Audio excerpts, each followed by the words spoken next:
والصلاة والسلام على رسول الله وعلى آله وصحبه ومن والاه. Ladies and gentlemen, welcome to the Safini Society Nothing But Facts live stream, where it's a beautiful, gorgeous, warm, sunny Monday in the great state of New Jersey, in the city of New Brunswick, where I'm joined by Habib across the terminal, Oz next to me, Salman S, formerly from Chicago, then formerly from Texas, and now in New Jersey for the summer intensive, which is kicking off tonight, in which we will have 4 classes a week, and then all the Friday night programming, and then all the weekend activities that guys will be doing, all sorts of critical things. Like, you probably guys go to Maqasid every Sunday now that we don't have a Sunday night class. You go for the Burda nights there.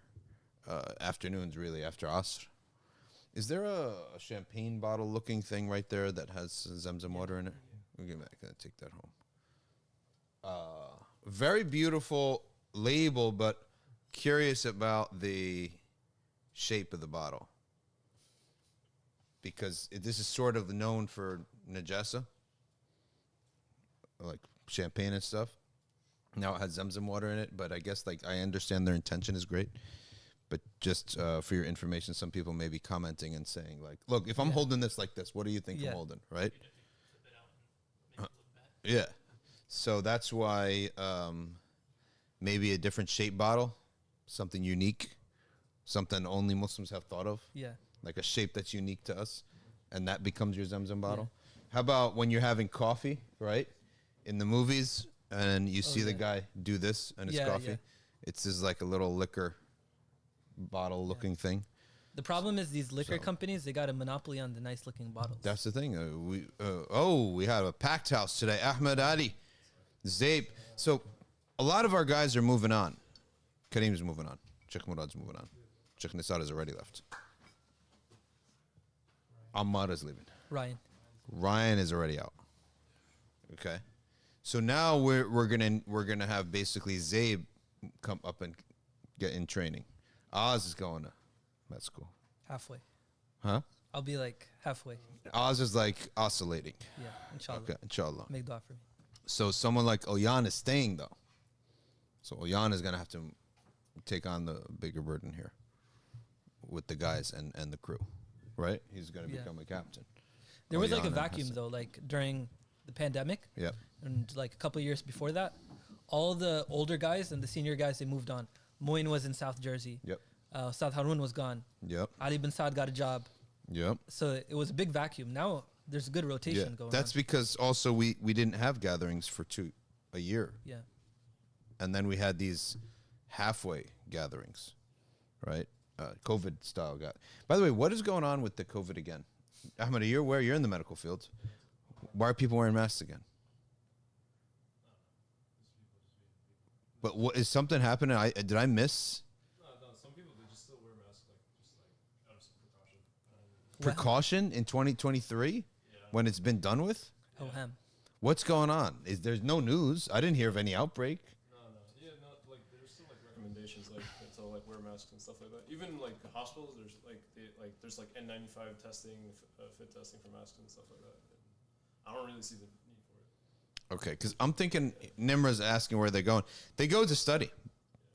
They move on to study, or they move on with life sometimes. Like there's Shahbab that come, and then either they move on with life, like they get a job somewhere, or they go to study. For example, Prince of Persia got a job with Blue Planet, it's called. Blue Origin. Blue Origin, terrible name. Amazon's going to space outfit. Okay. Like people like move on either for work, or they move on, to go study. And then who stays? Either we haven't gotten yet to the phase of people who study and come back. So there's a lag with that. But some people find work here. Like Moin is back as an adult, stabilized adult. He's not moving around anymore. Ahmed Adi will probably move right away. Get work right away and stabilize. Hassan Usmani he did leave for 3 years for work, came back, stabilized, and he's the founder of and he's managing Mawadda. If you want to get married, go to nbic.org/Mawadda. Okay. So that's how the community works. Some people move on, some people stay, right? And the guys who stay, eventually we're going to get to a point where all the programming is not built on youth. The youth could just be students and attendees and volunteers. But the programming itself would be built on the stabilized guys, like Hassan Usmani, for example.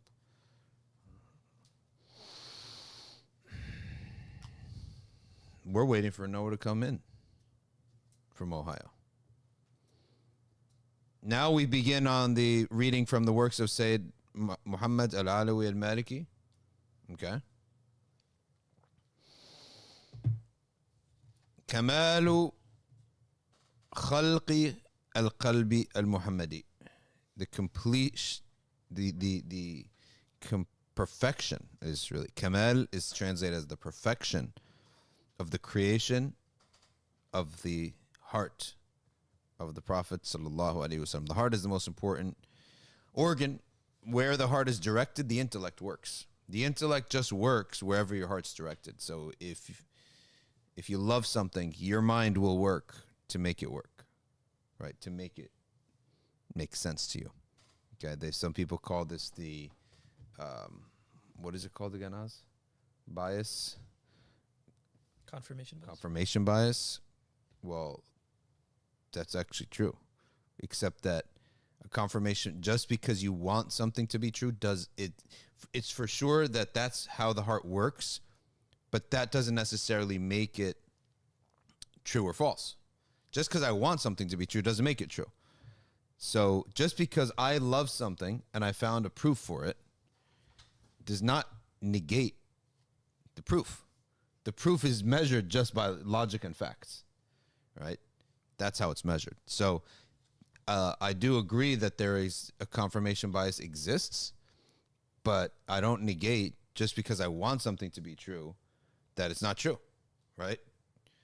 My desire for something to be true is what moves me to seek the proof in the first place. But that doesn't make it true or false. Objective logic and objective fact. And that's where I find that it's so true with what the Ahl Tasawwuf said, that when the heart becomes sinful, the intellect stops working. And now we're in a world where the intellect is fought. Hard proofs are fought. When you tell somebody there is hard facts and proofs for things, they'll find a way to, turn that into some kind of, they just don't. There are movements out there don't believe in this. Even science, like everything is skewed, right? إن قلب سيدنا محمد صلى الله عليه وسلم هو خير القلوب.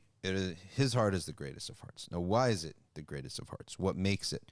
He gives you a few characteristics. Number one, it's the vastest. It's the most vast. The correct way of saying it would be the most vast. Okay? Is the most vast. That means he has room for everybody. He has no limits to his heart. Some people have a limit to their heart. Okay? Some people, their heart is limited to themselves. Nobody else. Just themselves. Not the messenger, peace be upon him. His heart is extremely vast. Okay? And that's why the concept that he loves an ummah that has 1 billion people now, let alone the millennium and a half before that, is possible. For us, and when you love someone, you remember their name, you remember their states, you remember everything about them. For us, we would have a limit, right? It's like, how many people can I possibly, remember? How many people can I possibly care about? But the Prophet ﷺ is the most vast. And next quality, aqwaha, is the most strong. The Prophet, peace be upon him, faces more hate than anybody else. Okay, I told you all the dream of the man saw the Prophet sallallahu alaihi wasallam. He went to Medina, and he saw a vision of the Prophet sallallahu alaihi wasallam. Okay, saying that, and people stoning his grave, so he became extremely scared. And next night, he spent the whole day like upset. Next night, he saw that dream again. He saw the Prophet sallallahu alaihi wasallam said, "The people of your country, they say bad things about me. The Prophet is, in this dream, indicate the Prophet was aware that people in the West are saying terrible things about the Messenger. Peace be upon him. You need to be strong to be able to face that. Atqaha, most pious. Anqaha, purest from all bad thoughts. Ammar, كيف حالك؟ تفضل مع القادين.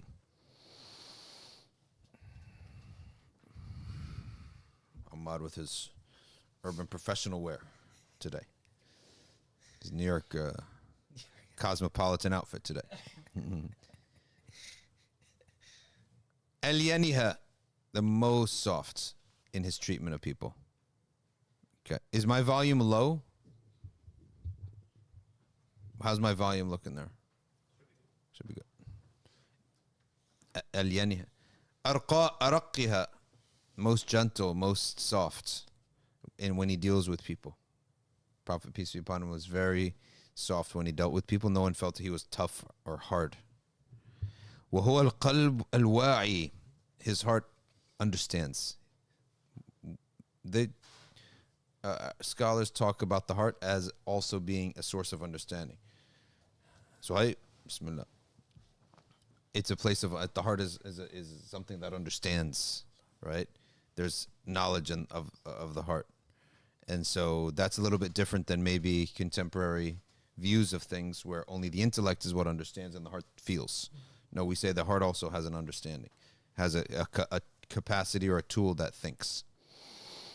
Okay. Al-wa'i. Al-yaqdhan, always awake. What is awake to what? Awake to, raise the volume just a little bit because a couple of people saying it's low. What is awake to? It's awake to the remembrance of Allah, the reality of Allah. That is what wakefulness and sleep of the heart is in Islamic terminology, is when your heart is asleep. It's not that you're asleep from the world, you are asleep from yourself, from the reality of Allah's existence and presence, and that He's watching and He's aware. That is al-yaqadha, al-yaqdhan. Okay. Habib Omar sponsored a soccer team in Tarim of Shabab, and he called it Firqat al-Yaqadha. The team, the team name was al-Yaqadha, meaning aware to the existence of Allah and the watchfulness of Allah and the command of Allah. That's what the wakeful state is for us. Al-Fayyad bi anwar al-Iman wal-Quran, and it is constantly overflowing with the lights of Iman, meaning that his heart is constantly overflowing. Meaning, what does that mean? That means that in our understanding of things, there's a nur enters the heart. That presence of that heart, that nur can then bounce off of other people and can spread. The Quran says, أَفَمَنْ كَانَ مَيْتًا فَأَحْيَيْنَاهُ وَجَعَلْنَا لَهُ نُورًا يَمْشِي بِهِ فِي النَّاسِ. Who is better? The one who is dead, or the one we gave life? أَحْيَيْنَاهُ. We gave him life, and we put nur in him, with which he walks into the people. يَمْشِي بِهِ فِي النَّاسِ. His light goes into the people around him. So that is what we understand about the heart. And this is an extremely important part, if anyone who's into psychology, to understand the psychology of Muslims when it comes to the heart. That the heart is a receptacle of light, and that light, the bowl needs to be clean, or else the light won't be put into it. The soil needs to be clean, or else the seed won't be put into it. But once the heart is clean, then Allah subhanahu wa ta'ala's nur can come inside of it, come into it and develop it and become strong. Then when you walk around, you're bouncing that off. We know this about less than that, because spiritual light is something that we take on belief, right? And we may have seen traces of it. But we all know that people have moods. What is a mood? It's much less than a spiritual state, right? A mood is more temporary. We know that if someone came in here who was angry, he'd mess up the whole vibe here. Another person walks in extremely bubbly and happy.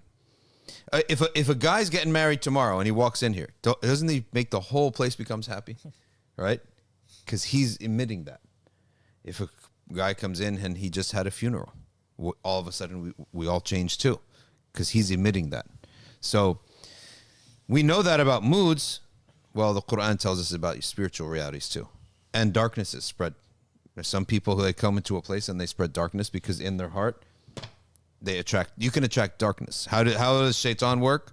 By the more you do blasphemous things, you actually attract the darkness. So they talk about dark matter in space. It's not a light, it's the opposite of light. It's darkness. Darkness being something different, not just the absence of light. An actual darkness that enters the heart and it connects you spiritually to that which is dark. Spirituality is not all good, right? Connection to the devil is a form of spirituality, but it's a dark spirituality. And that's why the Tijaniya say there is alam, there is an unseen that is nurani, and there's an unseen that is dhulmani. The shamans and all these people from the last 10 days, my eye caught that question. The shamans and the people from the pagan priests, they tap into that darkness. That's why the people were scared of them, because they did tap into something that they couldn't explain and that scared them. They do until now. They tap into this stuff. And the West, because they're atheists, is not immune to any of this stuff. Aleister Crowley and all these other people, they're all into the darkness. And so many inventions, not all inventions, but a lot of inventions. The claimant was that it was seen in a vision. Okay?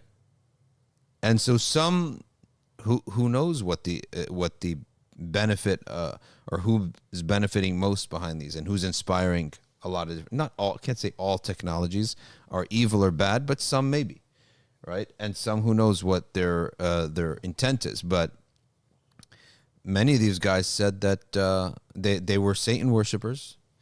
They were advanced in their fields, and they said their source was inspiration. But it's not going to be inspiration from God. It's inspiration from the dark side. So this idea of Star Wars is actually, they fictionalized reality. But there is a light side and a dark side. And there are many people in the middle who are neither this nor that. They just will go with whoever is strong or whatever world they're living in. So these things exist. And this is where the greatest of hearts is the heart of the Prophet sallallahu alaihi wasallam, and this is why when the Prophet sallallahu alaihi wasallam began speaking in of the revelation, Sayyidina Ali heard a scream, and the Prophet saw his face was startled, and the Prophet sallallahu alaihi wasallam said, "Do you know what this is?" Sayyidina Ali was still very young, like maybe 9 years old, because when he entered Islam, he was like 7 or 8 years old, and he heard the scream. And the Prophet ﷺ said, that was Iblis. Screaming, knowing that he cannot stop the last message. Because the Prophet had just started his da'wah. And then the Prophet told Ali, he said, you see what I see and you hear what I hear, except that you're not a prophet. His inner eye was clear. Because who raised him? The Prophet ﷺ raised him, right? If the Prophet, peace be upon him, is the one who raised you, then your inner eye is going to be clear. فَخَيْرُ الْقُلُوبِ قَلْبُهُ الشَّرِيفُ. The greatest of hearts is his heart. جاء في مسند أحمد وغيره. في مسند أحمد وغيره. عن ابن مسعود رضي الله عنه أنه قال إن الله تعالى نظر في قلوب العباد فوجد قلب محمد صلى الله عليه وسلم خير القلوب العباد فاصطفاه لنفسه وابتعثه برسالته.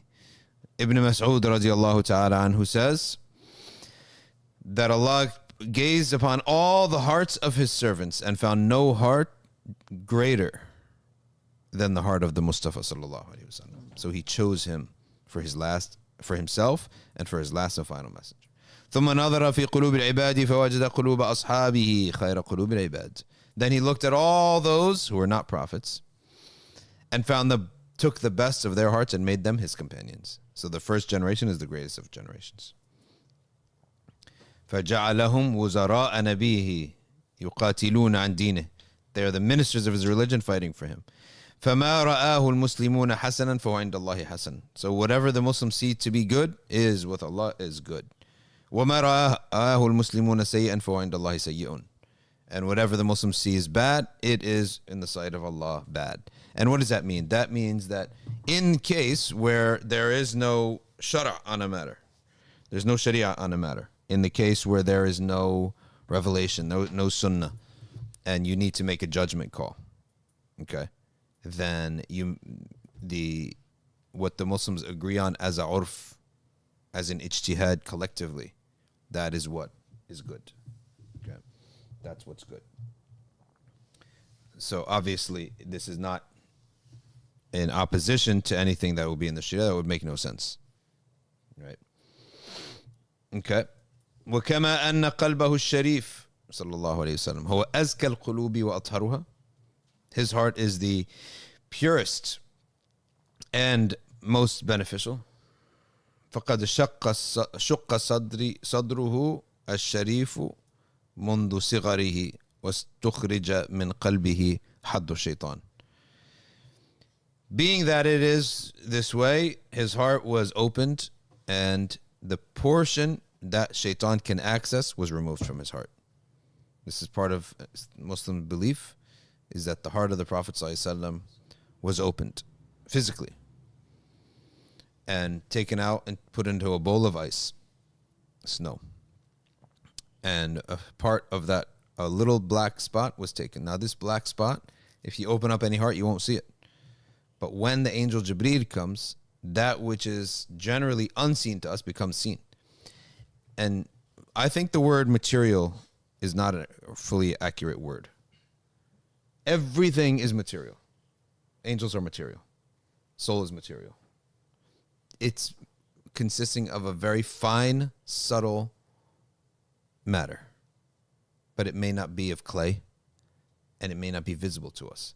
So it's really, the Quranic breakdown is not material versus spiritual. It's, do you believe in the unseen or not? So are you limiting existence to what these tools can see? This is a tool. This eye is a tool. This tool has limits, right? So the limits of this eye should not be the limit of what we believe exists. So angels, they are consisting of a jawhar. They consist of some material thing, but it's just a different material thing. Like microwaves, you don't see them. They exist. Wi-Fi, all the Wi-Fi that our phone is relying upon right now. Isn't there waves flying all over the place here? If we could see all waves, we would be able to see our hands right in front of our face. There's all sorts of unseen things. So just because we can't see it does not mean it doesn't exist. Yet at the same time, we don't believe in something that exists, except that it must have some physical reality to it. But that physical reality may be extremely subtle, really subtle, so subtle, its experience, it's a different dimension in a sense, in that its experience of time, place, and gravity will be completely different. So when your ruh, it does consist of something. It does consist of something. It's a subtle Jawhar Latif. Okay? What's some other terminology they have for this? It's Jawhar Latif. Jism Latif, sometimes they say. Physical reality that's very subtle. So in that case, when you are a soul without a body, you're going to experience everything differently. You're going to be a different realm. Gravity will not act upon you in the same way. Time will not feel the same way. All sorts of things will be different. Right? So this concept of material and spiritual is not right. The correct concept is belief in the unseen versus not believing in the unseen. That's the real concept. So when Jibreel alayhi salam is present, when a spiritual force is present and can see with the inner eye what the physical eye cannot see, then you may see with them. When they held the pebbles, when the Prophet ﷺ held pebbles, the Sahaba could hear that which regular ears couldn't hear, and they could hear the tasbih of pebbles. When those pebbles were placed in the hand of somebody else, nobody could hear it. Right? When the Prophet ﷺ was on the way to Hajj, he could see the spirits of different prophets making Hajj with them. He says, there is Musa alayhi salam. There is different prophets. And those quick around him, they could see. But those far away couldn't see. And this is one of the tafsir of fi barakati fulan. The phrase in the barakah of fulan means when you're close to somebody, if you're with somebody and that person's inner eye can see things of the unseen, you'll be able to see it with them. And as soon as you separate from them, you can't. So if I have a little container, let's say, of heat, a heater, and I'm holding a heater, everyone around me is warm, right? And you separate, you get cold. Same thing with spiritual matters. Okay, that you cannot see them by yourself, but if you're in the presence of someone strong, you can see it. So in this case, Sayyidina Jibreel came down, and that which would usually not be seen by the physical eye was seen by the inner eye, okay, while awake. So what you're seeing is not something that the physical eye could see, but it's as if seeing the dream world while awake, okay? But a reality, spiritual realities, unseen realities while awake. So he took out a piece of black dot, like a black thing, and he tossed it away. So it could be held. It could be tossed, right? It can be moved around. It's real. It's not an abstraction. That is called haddu shaitan, which is almost like the outlet plug that shaitan could plug into any human being and connect to any human being because of that. And that's how shaitan whispers to us. He reaches us. How does he reach us? How do you reach somebody? Their Wi-Fi's on. Turn the Wi-Fi off, can't reach you. Same thing. The shaitan has zero access to the Prophet ﷺ, and that's why the concept of the satanic verses is rejected. The concept of the satanic verses is that Prophet ﷺ was receiving revelation, and then Iblis came and whispered some words in him. وَإِنَّهُنَّ الْغَرَانِيقُ الْعُلَى وَإِنَّ شَفَاعَتُهُنَّ لَتُرْتَجَى. Those were the verses, and they matched sort of, kind of, the tune of Surah An-Najm. وَالنَّجْمِ إِذَا هَوَى مَا ضَلَّ صَاحِبُكُمْ وَمَا غَوَى وَمَا يَنطِقُ عَنِ الْهَوَى, so on and so forth. So you see how everything ends with the alif maqsura. وَإِنَّ هُنَّ الْغَرَانِيقُ الْعُلَى وَإِنَّ شَفَاعَتُهُنَّ لَتُرْتَجَى. And then that the Prophet ﷺ in this story, which is a lie or is false, whoever came up with it, that he then recited all of Surah An-Najm and closed out with these ayahs, and Quraysh was ecstatic. They said, that's it, we have peace.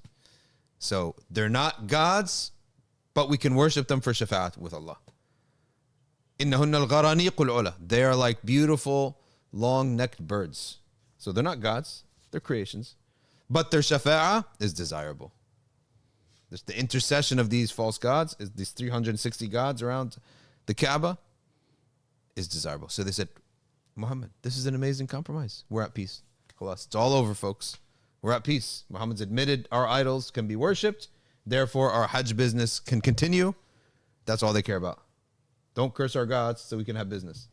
You know, right now, if you were to admit to certain ideologies and certain gods, right, and certain ideas, right now, all of a sudden, Wall Street would welcome you in, NBC would welcome you in, everyone would welcome you in. Just one word that you utter. I'm okay with this, this, and this. These things are all good. May not be what I do, but it's all good, and I support it all. All of a sudden, the doors of NBC would open up to you. The doors of everything would open up to you. You'd be an executive. You'd be on TV. You'd be whatever you want. Just by one belief, right? We say the same thing. Believe in Allah and His Messenger, and all of a sudden, a lot of things are going to change, right? Because that's the foundation, is beliefs. And all actions, ideas, they spawn out of these beliefs. So when those verses were revealed of Surah An-Najm, and according to the story, it said these things, right? That the Prophet then repeated these things that Iblis had said. Then the Quraysh said, we have no problems anymore. Everything is good. And then the people, this spread far and wide until it reached Al-Habasha, Ethiopia, and they all came back. They said, no, we don't need to make hijrah to Ethiopia anymore. We'll come back. And that's why they all came back. Well, then explain how is it that shaitan reached the Prophet ﷺ if the Prophet's heart was cleaned? And no people from Ahl Sunnah deny this. It was some Sunnis who passed on the satanic verses story. So like Waqdi, he passed it on. This is from Ahl Sunnah. So what are you saying? How do you make sense with this? Shaitan can't reach the Prophet. Shaitan cannot whisper to the Messenger, peace be upon him.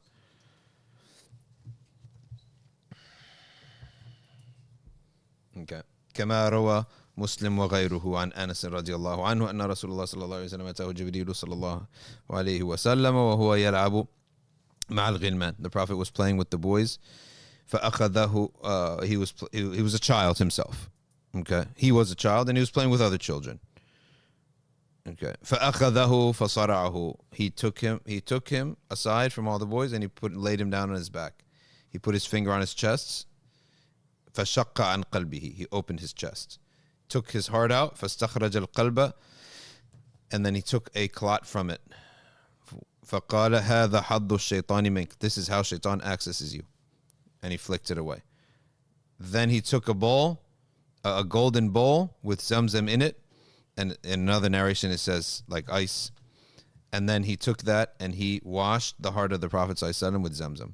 وَجَاءَ الْغِلْمَانِ يَسْعَوْنَ إِلَىٰ أُمِّهِ. The boys, meanwhile, ran to his mother. They say his heart's being opened up. Okay? All right. إِنَّ مُحَمَّدًا قَدْ قُتِلْ. And his mother here, they mean that Halima, because Halima was his caretaker. They said, Muhammad's dead. فَاسْتَقْبَلُوهُ وَهُوَ مُنْتَقِعَ اللَّوْنِ. Then they ran back to him and found he was pale in the face. Pale in the face. Now, if they're going to make up this stuff, if they're going to make up the idea that they saw this, how would they get the details correct? Because when you go through surgery, you will come out pale. This is open heart surgery. This is a serious surgery here. وَقَدْ كُنْتُ أَرَى أَثَرَ ذَلِكَ الْمَخِيطِ فِي صَدْرِهِ. Anas radiallahu anhu says, I used to see the mark of that in his chest. He used to see a very thin line on his chest. Okay. وهذا الشق للصدر الشريف قد حصل له صلى الله عليه وسلم أول مرة وهو صغير السن. It happened when he was very young. وأما المرة الثانية. As for the second time that this happened, فقد شق صدره الشريف وهو ابن 10 سنين. It happened again when he was 10 years old. والحكمة فيه أن العشر قريب من سن التكليف. Because this is very close now to reaching the age of maturity. Okay. فشق قلبه صلى الله عليه وسلم. His heart was opened, or his chest was split. وقدس حتى لا يتلبس بشيء مما يعاب على الرجال. Now something else was done. So the first time, the portion of shaitan was removed. Second time, it was made muqaddas. It was now purified from the uncouth behaviors of men. Right? So each time is something different now. Purified from the uncouth behaviors of men. So a man may be completely innocent. He has no... Muhammad, come. What's going on today? Is a day off for everybody, right? So I didn't realize that people actually don't go to work on this day. Did I miss this? I feel like... Yeah, it's a new thing. Like this year. Pretty much. Like people don't even show up to work. They've been talking about like changing Columbus Day for a while. Yeah. And now it's like coming into action. Now so Columbus Day is not off anymore. Now Juneteenth is off. Juneteenth is off. Columbus Day is not off. Yeah. He doesn't deserve a day. Yeah, it's true. No, he was a bum. He did some really bad things. Columbus did some really bad things. He didn't deserve a day off. Yeah, because I actually did some calls today, and people, I'm like, excuse me, today's a holiday. I'm not working, taking this call today. I was like, I know it's Juneteenth, but I didn't realize people treat it now actually as like official day off. Which is weird because other companies did call me. So I don't know which one is. What is it exactly? What's going on? Is it a federal holiday or not? Does the mail coming today or no? The mail's coming. So how is a federal holiday and the mail comes? No, he went to UPS. They need to, no, but the regular mail comes today, right? I don't think it does. No? Okay. Okay. Anyway, let's not get distracted here. So the second time, the things mimma yu'abu ala rijal. That means certain things, a man can be totally innocent, but he's still a human, right? And he does things that could be blameworthy. People, for example, just the regular things that adults do, that men do, could be blameworthy, could be considered like disgusting, sloppy, all right? The Prophet was purified that. from that. وأما المرة الثالثة فقد شق صدره الشريف عند مجيء جبريل عليه السلام بالوحي إليه حين نبئ. والحكمة في هذا الشق كما أفاد المحققون هو الزيادة في إكرامه وإمداده صلى الله عليه وسلم وتقويته وإعداده ليتلقى ما يوحى إليه بقلب قوي في أكمل الأحوال القدسية المرضية. So the third time, this happened a third time. Now, what was the purpose of that? To strengthen him for the revelation, to prepare him for revelation. So first, Shaitan cannot access him. Then he does not behave in the ways of regular guys, right? Regular guys, the way they eat, the way they cough, the way they sneeze, the way they clean themselves, the way they walk around when they're alone, the way they sleep, all that stuff. You could say he's innocent. There's nothing wrong with him, but it's uncouth. It's disgusting. Okay. Third time now, to strengthen him for nubuwwah, to strengthen him to receive the revelation. That's the third time. وأما المرة الرابعة فقد شق صدر الشريف ليلة الإسراء كما ورد في الصحيحين. The famous and the final one was for the Isra and the Miraj, because you are about to enter another dimension, another realm completely of existence, and there wisdom and knowledge was placed in his heart and iman to prepare him for that trip. Okay, to prepare him for that journey. Okay. إعظامه والزيادة في إمداده وإعداده للتأهب الوقوف بين يدي, to strengthen him. You stand right. He's going to be the closest to the manifest tajalli of Allah ever, that any human being's ever been at. Okay, he's going to stand before Allah in a way with a power that no one has ever been at. وقال الحافظ القسطلاني أيضا ثم إن جميع ما ورد من شق الصدر واستخراج القلب وغير ذلك من الأمور الخارقة للعادة. All of this are from the matters that are خارق للعادة, which means they are outside the norms of everyday life. مما يجب التسليم له. So we take it on transmission. Fact, the one of the things that we hold on our epistemology is that facts are not just what can be verified with the eyes, nor attained by reason, but also by transmission. So if something is transmitted to us that neither contradicts what we see for our very eyes, nor contradicts contradicts itself, the statement itself is not self-contradictory, we accept it. That's how we judge things to be. When a transmission comes to us, now let's say when a transmission comes to us, we say, does it contradict the book of Allah? Does it contradict what you're seeing with your own two eyes right now? Does it contradict itself? Is it internally contradictory? So it contradicts reason? No. Second question we ask, did it come from a sound source? We assess the source. We don't believe anything we just hear. It comes from a sound source. Yes, it does. Therefore, we can believe it.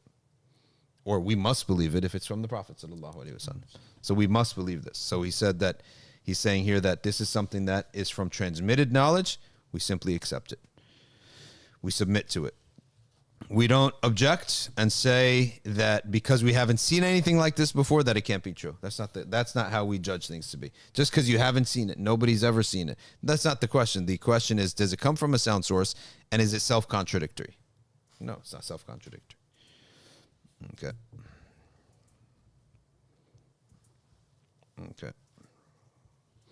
And he said, none of this is mustahil aqlan. None of this is rationally impossible. This whole paragraph, if you didn't have no one knew epistemology and kalam, wouldn't understand this paragraph. Because he's saying that that's how we assess things to be. وقال أيضا قال السيوطي وما وقع من بعض جهلة العصر.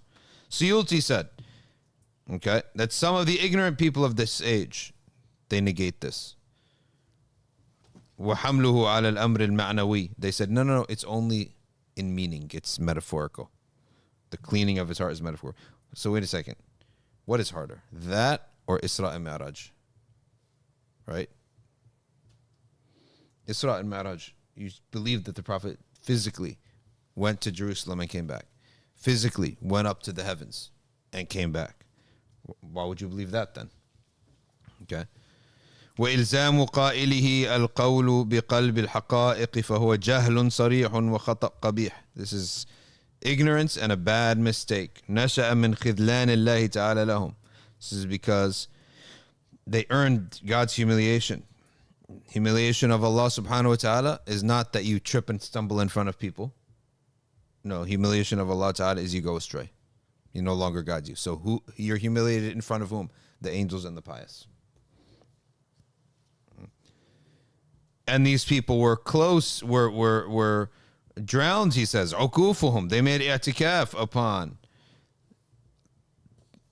the various philosophies and philosophical sciences. Okay. And they left off the sunnah, the transmitted sciences. So they're all in the sphere of reason or observation, and they left off transmission. And that's the problem with those who are constantly drowned. Their mind now is stuck. Think truths are only truths if we can observe them, or if they sound reasonable to us. It's not the case itself.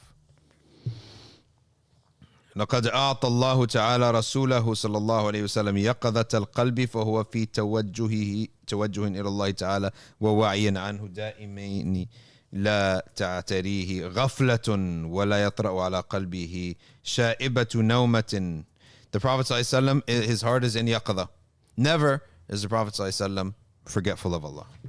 Nor is he ever actually in a deep sleep to the point that he is not aware of Allah subhanahu wa ta'ala. لذا كانت رؤياه المنامية من جملة طرق الوحي وأنواعه.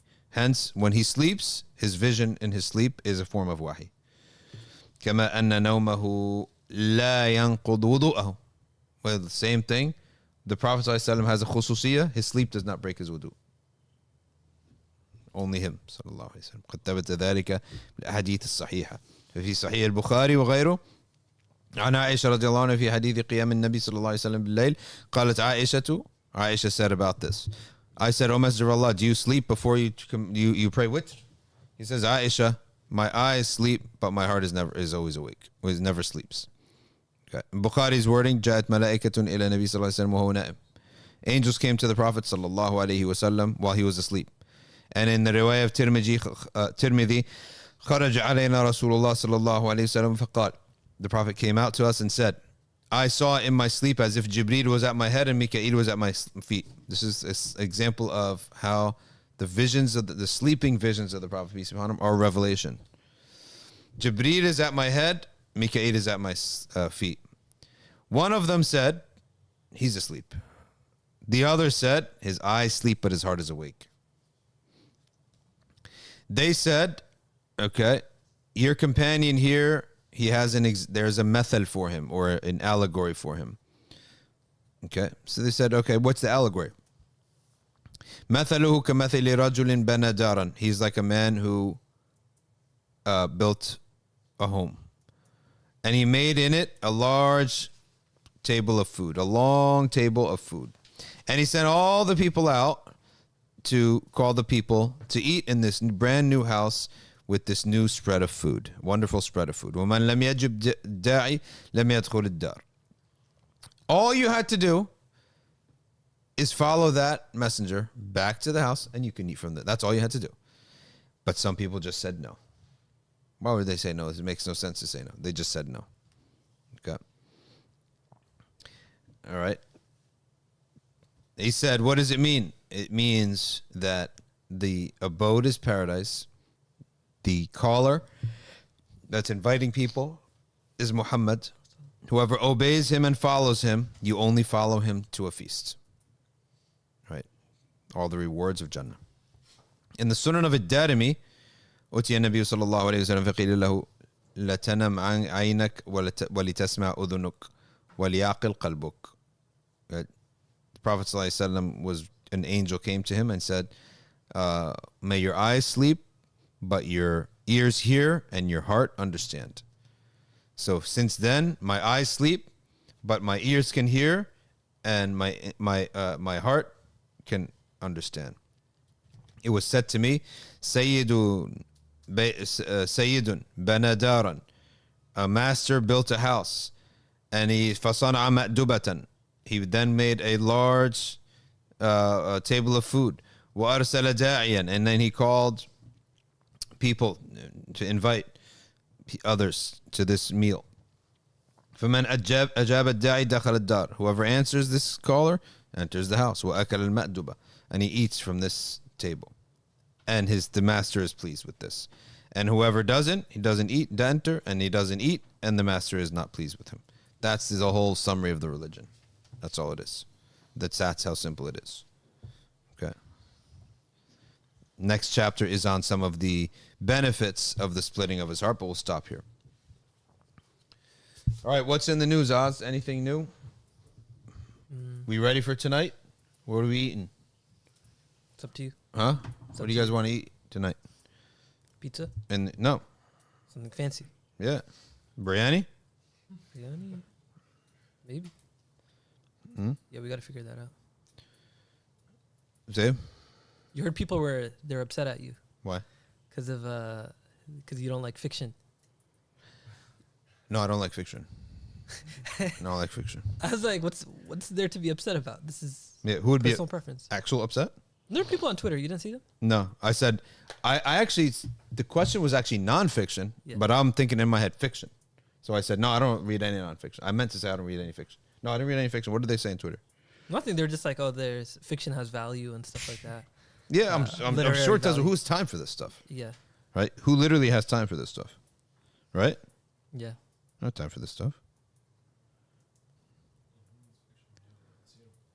Huh? I mean, there's so much amazing nonfiction to read. That's Allah's creation. Well, who's going to be a better author? Right? I just don't like to read fiction. Did you read fiction as a kid? Yeah, the Hardy Boys. Hardy Boys. Until, like, the author. Who's the author of the Hardy Boys? Whoever that author is, it's not so long, right, until you realize the formula.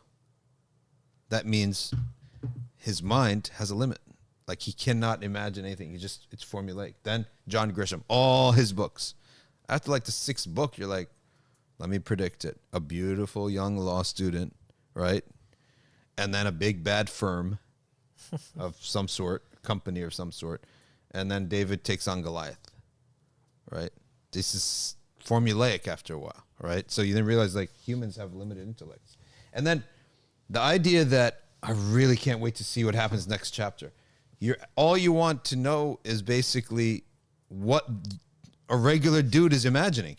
There's no, how do I get excited by that? He's a regular guy who's just using his imagination. So, what about like the counterpoint? Fiction is like, it's an allegory. A lot of times it gets things across that nonfiction can't get across. Yeah, I'm not a child. Just tell me your point. Right? Okay. Just tell me. No, I'll tell you what fiction I do like to watch. I wouldn't watch. I don't read it. I'd probably just watch it on the treadmill. I'm not going to spend that much time reading it, right? But on the treadmill is all the futuristic stuff, and I'll tell you why. Because chances are, if futuristic stuff becomes a genre, it actually happens. Why? Because you're implanting the idea in people's minds. Right? And when you're implanting the idea in people's minds, it's telling you like sort of where people are thinking, where it's heading, where things are headed. Especially now a movie could hit 1 billion people, right? And when that image is in everyone's mind, then, That's where the idea of the metaverse came from. It comes from like some fiction book. Yeah, from a fiction book. Yeah. They just derive all their ideas from there. Yeah, so that's why like futuristic stuff, I have some sort of interest in it because I want to know what kind of thing they're thinking about because that's what's going to trickle down to people's minds if it gets popular, right? But like novels and stuff like that, no, I don't read that stuff. I didn't realize that this is your whole field. But I think you do it in a different way because it's like graphic just novels, right? Not graphic as in, but it's like you're not writing novels about a guy meets a girl and stuff like that. I think it's a little bit different. So Well, it also depends on the medium too. Yeah. Obviously, because poetry is a fiction. yeah, Technically, documentaries are a fiction because it's still the perspective of an individual. but There's it's based subjectivity. upon fact. It's based on fact, but there's some subjectivity which leads to a type of fiction because it's not actually being seen with the eyes. It's not like you're seeing it. You know, there's a barrier between the Yeah. storyteller and the person receiving the story, unlike just me talking to you, for example. Yeah. So I think that it really depends on the medium, number one. And then number two, I think Oz brought it up. I think that some ideas, archetypes, depends on the individuals. That's why most people don't have maybe the acumen to process certain things. And sometimes things are a little bit more challenging when you just read the black letter of things. Yeah, So for example, I come from a legal background. So if you study the black letter of the law, or even if you study fiqh, for example, sometimes seeing the actual interaction between human beings at that level, it allows you to process that information, understand through examples what is happening, why it's happening, what people are experiencing. So I agree. I think Oh, that is his mic on, by the way? Yeah. Yeah, the And mic raise right the there. volume of that mic too, because it's a bit further away. So I'm not saying I'm pushing back, but I think that there's subjectivity there, of course. And Yeah. I think ultimately in the end, the danger that comes with fiction, because I recognize there's a benefit, but there's two sides to every coin. The danger is that the fiction replaces the nonfiction and becomes the preference over reality. Well, I think that fiction is great for the creative and imaginative mind. I remember telling fiction stories to my kids, like making them up, right? To transmit to them certain feelings, right? And they loved it, right? They couldn't get enough of it. But I had to keep trying to imagine more stuff, right? So yeah, of course, everything's got a function, right, for someone. And you brought the technology. It's interesting. If you read a lot of the interviews for people who work for NASA, for Yeah. example, dozens and dozens of them say that they were fans of Star Trek, for example. Star Wars to some degree, but more Star Trek because Star Trek was more hard science versus Yeah. or science fiction, versus Star Wars being a combination of science fiction and fantasy. See, fantasy I can actually understand. It's a great way to release and get away and de-stress, right? Because they can create scenes that just relax you. But that stuff about the futuristic stuff, that to me would be the most interesting, right? I mean, the visual side of it is more moving than anything else. So. And one other quick point I would make is Yeah. it's interesting. I had a conversation with Sheikh Hamza's sister, Elizabeth Hansen, Yeah. and she had a very, I guess you could say, a divisive observation. I don't know if I agree on some level, but you brought up John Grisham and you brought up some of the Hardy Boys. She submits that anything that was written in the English language pretty much after the 1960s Yeah. is not worth reading at all. So if you But read- then in the 40s they said that, and What- in the 20s they said But that, just right? the level, because John Grisham is a very successful commercial writer. Yeah. And you're right, it's repetitive, and there's really not much to it. But if you read a novel like, say, Moby Dick or The Scarlet Letter or Pride and Prejudice, some of the quote-unquote English classics, you'll find that there's nuance and layers to there that is just not in any of the stories today. So what she would submit is that anything after like the 1960s, I think she may went up to 1970, that it's not even worth picking up and reading Wow. at all. You know what I wouldn't mind in fiction is like what I said, the visual side of things. So,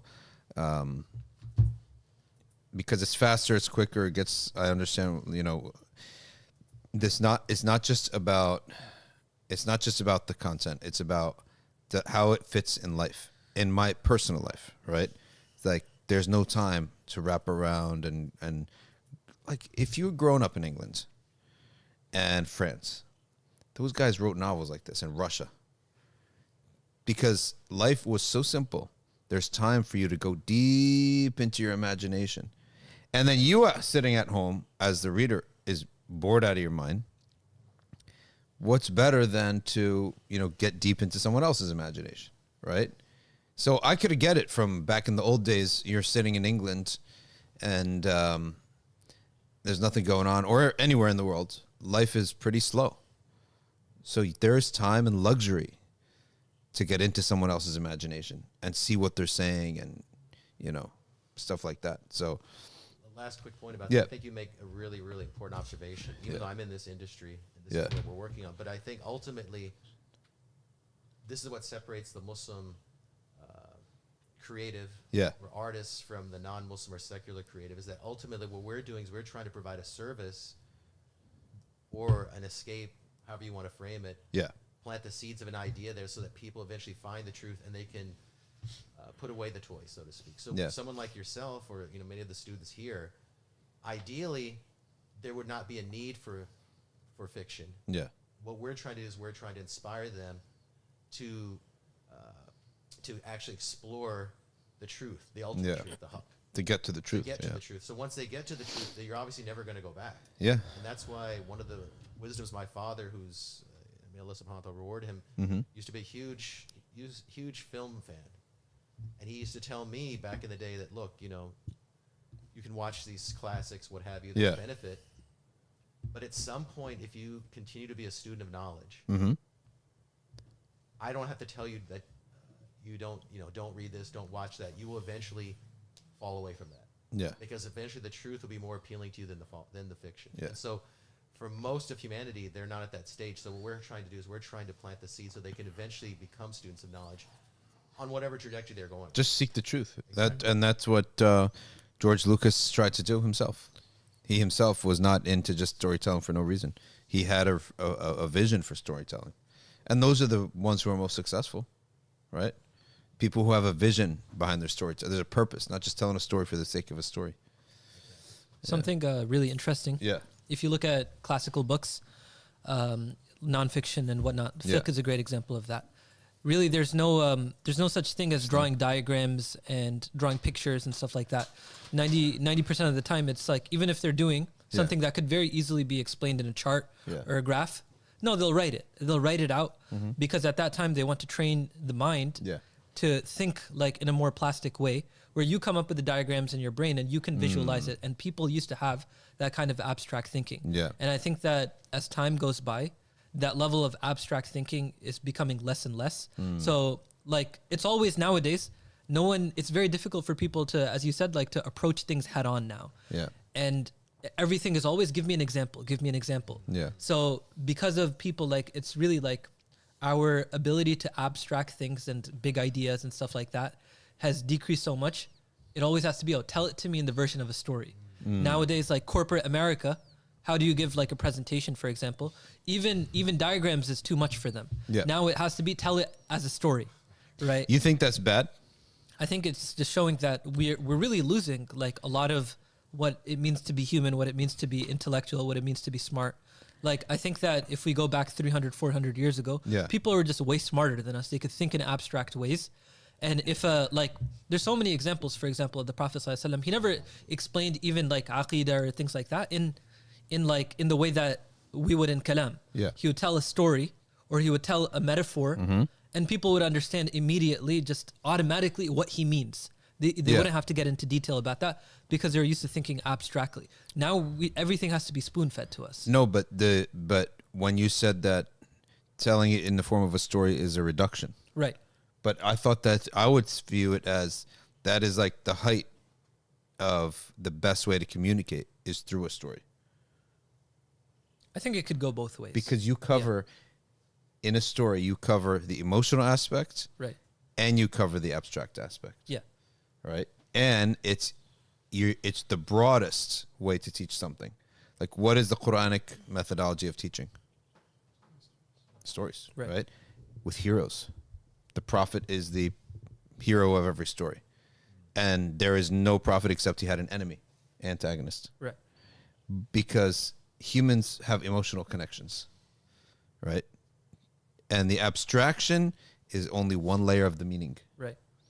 The story brings it to the flesh and creates both an abstraction. The abstraction's there. The emotional element is there. And it reaches everybody. The intellectual can pick out all the abstractions, then write all the abstractions, and that's what we call law, right? Or rulings. but everyone's got to hear the story. Right. Whereas that abstraction only appeal to a few people. So wouldn't you think, though, that then the story is the best way to teach the story? I guess that's the point, too, why fiction should be read. Yeah. But like, I'll give you an example, like Socrates, Aristotle. These guys, when they would write, they wanted to, for example, criticize the government or criticize society. Yeah. They would straight up write, these are the problems with society and this and that. Now, for example, contrast that to, no one's going to read that these days if you do that. Instead, what is a critique of society? Look at what they teach in high school, like The Great Gatsby, where they have to teach, you know, like American society and blah, blah, blah. It has these downsides.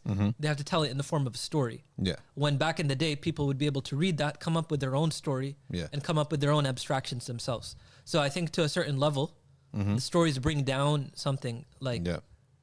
Or there's another thing, too, is that when something needs to be put out there to everybody, to the mass, it's not that you look for a fiction story for it. You actually wait for a real life story to develop.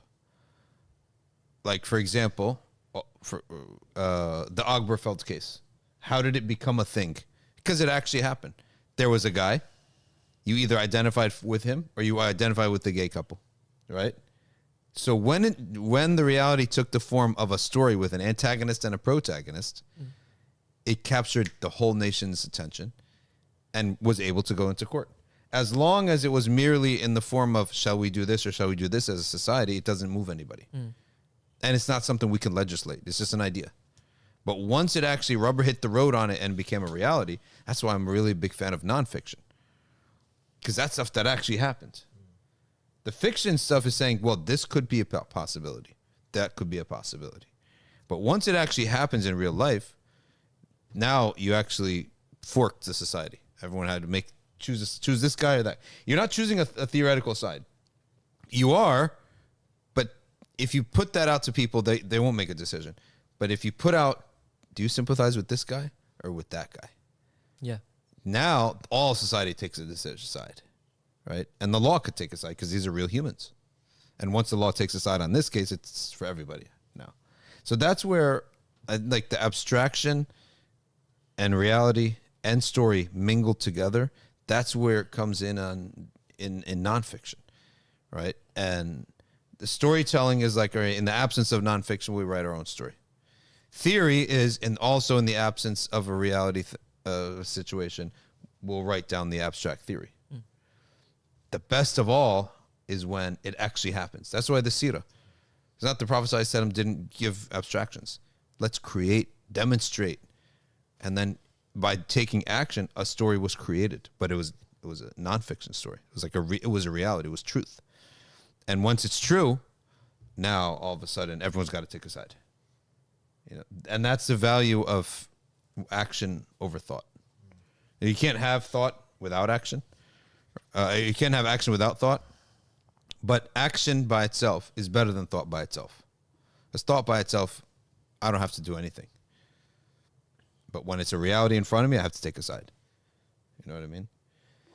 And I think that's why ultimately one of the things that's been missing, Arma, that you've done such a great job on the stream and in your classes, is that the stories of the awliya and the stories of the great leaders of the past. Because there's no story like the seerah. The seerah, Aisha radiallahu anha said the Prophet Muhammad sallallahu alaihi wasallam was the Quran walking. Yeah. So that means basically his life is the story of stories. So he was the manifestation of what we're supposed to know. Yeah.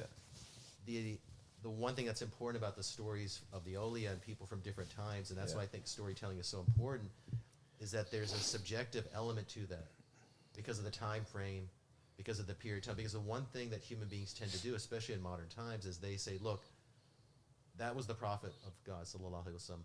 I can never be that. Or I cannot be the Sahaba. Mm-hmm. But there are many, many examples.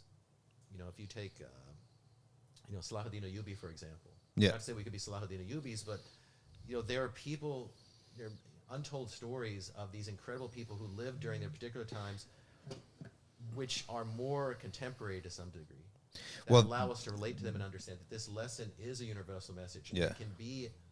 It's so malleable, and it's another haqq as well. It's another truth that this message spans not only borders of nations, but the borders of time.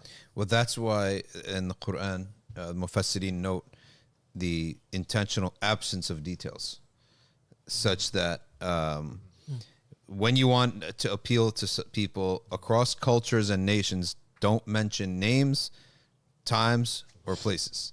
So, Surah Al-Kahf, a man and his neighbor in a garden. That's all you're told. Like, where are they? Are they in Rome? Are they in Egypt? Where are they? They're wherever you want them to be, because that's not important, right? A king, some youth, a cave, a dog, right? We don't even know the number. You don't even know how many of them. You don't know where they are. And then don't ask. And the ulama say, the Quran says, don't ask about these things, because you actually take away from the story, in the sense of, you may be interested in it, but if the moment you say some Greek kids, right? Yeah. Okay, well, I'm Chinese, I'm African, right? What am I going to do with Greek, right? There's those kids, but by the absence, removing all those, it gives you relevance to everybody. Okay. I remember also they said that whenever nobody's named in a story, it could be anybody. But by the way, every single story in the Quran was somebody. No story in the Quran is fiction. There are no allegories in the Quran that's pure fiction. Every single story, like the two men of Surah Al-Kahf, it was actually two men. There were two men on the earth. There are no allegories. And this is something that, a lot of people say that there's all these allegorical stories, and even Jannah and Nar are allegoric. We say not even the what looks like an allegory in the Quran says, take an example of a man who did this and another man did that, right? It's the language of an allegory, but it was real. There was a man that did that, and he had a rival who did the opposite thing. Because Allah Ta'ala has no need for an allegory. He can make whatever story he wants, or that he wills. It happens. And a lot of scholars in the past, they were du'at, and they changed society, and they were asked, why didn't you write books? And they say, I write men. Allah. Right? Look at these guys. Look what all they're doing. That's what I'm writing. You write a book, I'll write you a man. Right? And they transfer. Like Malcolm X didn't write a book. Right? But his reality was more effective than if he had written the best book. Right? He lived it. He transformed lives. Like that, to me, that's what does it. He transformed their lives. He didn't write any books. Right. One last interesting observation. Somebody in this space, every time you talked about originality and trying to come up with stories that are compelling. When you read the life of the Prophet Muhammad sallallahu alaihi wasallam, you just as an artist or as a storyteller, the miracle of his life, the hero's journey of his life, it's impossible for a human being to have created that story. That's impossible. Just the timeline of events that led to what ultimately happened. It's the ultimate victory, and it's the ultimate hero's journey. And when you read it, even as someone who's think, okay, I'm so creative, even in my own mind, I could never come up with this kind of scenario. Like you were talking about the reality actually is more impressive than the imagination. There's nothing like this. So you read it, you're like, SubhanAllah, this is the story of stories. It wouldn't be believable that you're just live life as a regular man until 40. Then all of a sudden, you have a book.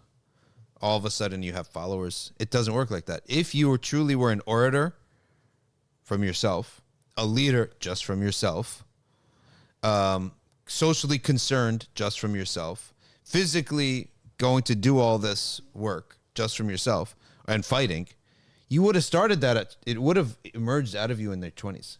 And this is one of the things the ulama say about the age of 40. They say by 30, forget 40, by the age of 30, you lived your 0 to 10, 10 to 20, 20 to 30, 3 decades. But in those 3 decades, all your innate talents erupt in one decade or another, right? So what happens after 40 is nothing other than something we would have seen it. So the idea of wahi, to show you Hey, you lived amongst the Prophet not 10 years, not 20, not 30, 40 years, 4 decades. In 4 decades, if what the Prophet is doing is a natural talent, just from himself, some of that would have emerged in his youth days. And also, his story is not only a story of victories, it's also a story of dealing with defeats. Yeah. That's the other thing, because in modern times, the hero's journey oftentimes is, Superman's a perfect example. Yeah. Invincible, nothing happens, impenetrable. The Prophet Muhammad sallallahu alaihi wasallam's story is so great because he suffered. And there were defeats, and he had to overcome those defeats. Yeah. Because anybody else, if they're trying to create the ultimate hero's journey, like you say, okay, he's a they would just victory after victory after, and they are victories, but you have to watch the gamut of the whole story to understand what that ultimate victory is, and that itself is an amazing, miraculous part of the entire seerah. Is that defeat, and then the ultimate victory at the end, and you had to have the defeats in order to have the ultimate victory. And you also, modern stories are critiqued. Superhero stories are critiqued because if you look in a superhero story, they oftentimes go from just a kid, and then within the span of a few months, all his problems are solved. He discovered these great powers, and he's great, right? Like Spider-Man, for example. It's like within 18 months, he's at the top, right? When he was just a regular kid. And that's selling you a lie. Like, nothing ever happens like that. There's no big breakthrough that when people say overnight became a millionaire, that's overnight in your eyes, right? But overnight sensation, that's in your eyes. But that person was practicing for years, right? And so those are actually lies that are told, or it's not like, it's a false hope. Yeah, it's a lie. You're given a false hope. It's a false hope. One interesting thing is, like the Quran, it mentions the story of Prophet Yusuf alayhi salam as like the best of stories, and the story of the Prophet sallallahu alaihi wasallam is like awla. Yeah. And so like we have this hero's journey, which every story it's like pretty much the same thing. Star Wars, superhero stuff, and it all goes back. Like say for example, you could say it goes back to the Odyssey. The whole story of the Odyssey, for example, is a guy who's cast away from his home. Right, this is the archetype. He's a hero who's cast away from his home. But then look at what his motivation is. It's really to get back home and to get revenge on the people who are sleeping with his wife. And first of all, you see this whole thing, the whole story is motivated. Sweeney Todd. By a very base desire. Yeah. And then and this is what they considered like Odysseus to be a hero and to be an archetype of someone to be sought after, of someone who's so manly. And what happens is that, for example, you look at the story of Prophet Yusuf alayhi salam, and the story is flipped on its head. The whole story, it's a hero's journey. It's the same story we like telling each other over and over again. Yeah. But now it's about forgiveness. Now it's about aspiring for something greater. It's not about this base desire of trying to prove myself as a man. It's about trying to prove myself with Allah Ta'ala. It's about forgiving the people who wronged me. And the entire story, it's like the Quran is coming and saying, we know this story. This is the story that you like telling. Yeah. But now rethink it towards the divine, not about yourself anymore. And the Prophet ﷺ story is the same exact thing. And has the sequels that I don't say the sequels that's probably disrespectful, but the stories that come after, because you've mentioned this before, the stories of the Khulafa Rashidun that reflect the 4 seasons. Yeah. With Hazrat Abu Bakr radiallahu, Hazrat Umar radiallahu, Hazrat Uthman radiallahu, Hazrat Ali radiallahu anhu, and how each of them had to grapple with their own challenges. That's another miracle of the Prophet Muhammad sallallahu alaihi wasallam, because Sheikh Hamza said if for him the greatest miracle in the life of the Prophet Muhammad sallallahu alaihi wasallam were the Sahaba he produced. Yeah. And so look at the stories that came after as well, because they dealt with things that he did not necessarily deal with. Like you said, the the spring, the summer, the winter, the fall, with Hazrat Umar being the summer, I guess. Yep. And Hazrat Uthman being the fall, and then Hazrat Ali dealing with the winter. Yeah. I mean, that's why these stories are so important. The stories of the awliya and the stories of these great people are so essential, because you can never have enough of these hammered again and again and again. Yeah. And to tell the truth, when it comes to reading fiction, I'm not into, but I wouldn't mind hearing a story, but it's got to be encapsulated. Like reading a long book, that era's over. Yeah. But you give me, if I need to unwind, the idea of hearing a story, doesn't matter whether it's fiction or nonfiction. Like if I need to just unwind myself. So not all fiction is just out there, because It's a matter now of how you package it. I don't think the modern person is going to read a fiction book, right? But if you give me a fictional, as a visual, as a movie, yeah, maybe I'll read it. I'll listen to it or I'll watch it. It's just the packaging. That's really what it is, right? The sabr to go through a fiction book isn't there. There's no need for that. But just to just take a stroll and listen to a story, maybe, if it's well produced. Let's take this question is important. We mentioned that there are lights. There's an unseen world of light and an unseen world of darkness. Is there something in the middle? Yes, there is. There is an unseen world that is neutral, neither light nor darkness. And that is, they call that the spirituality of the dunya. And that is what people tap into, what is good of general fitri-based spirituality that people just guess and check while not necessarily tapping into a faith nor anything demonic. So when people say, listen, you go out in nature, eat a lot of fruit, drink a lot of water, sleep, go out in nature, meditate, close your eyes, and amazing things, you'll feel amazing things and amazing things will happen. That is the spirituality of the dunya. And it can even result in what they call it, like sort of knowing something of the future a little bit. Like a type of mukashafa that is only of the dunya. And they judge that by saying that it has nothing of ukhrawi benefit, nor is it satanic. So they categorize that of the dunya, right? And they say you keep contradicting your desires. You can start reading into people's personalities, even understanding their concerns, and having a very powerful type of spirituality, but it's only of the dunya. Doesn't benefit you of the akhirah, nor does it harm you in the akhirah. So it's almost like having a worldly skill. Like I know how to, for example, make tables, right? Neither is it to land you in paradise nor in hell, right? So there is a spirituality and there is an unseen realm that is neither of light nor of darkness, but is in the middle. And that's what I think most people, like CEOs and all these stressed out people, that's what they go for, right? Neither is it of the darkness nor is it of the truth. It's just of the dunya. Huh? Doesn't this make people like that have like this spirituality like delusional? I've seen like this within some people, and then they start to attribute it like, oh, like God isn't real, like we know, like they think that they have a higher sense of things now. That's true. Well, it's the same thing as a powerful general. Someone learns how to manipulate a military and conquer other little cities and build his own little empire, starts to think he's independent and he doesn't need God, right? Any great success in the dunya can lead to that. It can possibly lead to that. All right. Next segment today, we're going to take a segment really quick on Dhul Hijja. And now we are in the month of Dhul Hijja. And let me give you a quick brief synopsis of what we do in this month. It's a light sunnah to fast the first 8 days. It is a confirmed sunnah to fast the 9th day. It is a very confirmed sunnah to slaughter an animal after Eid. A goat or sheep, or 7 people could divide up a cow or a camel.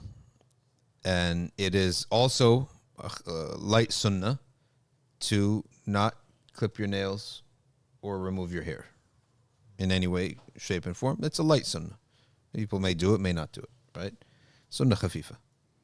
Okay. So those are the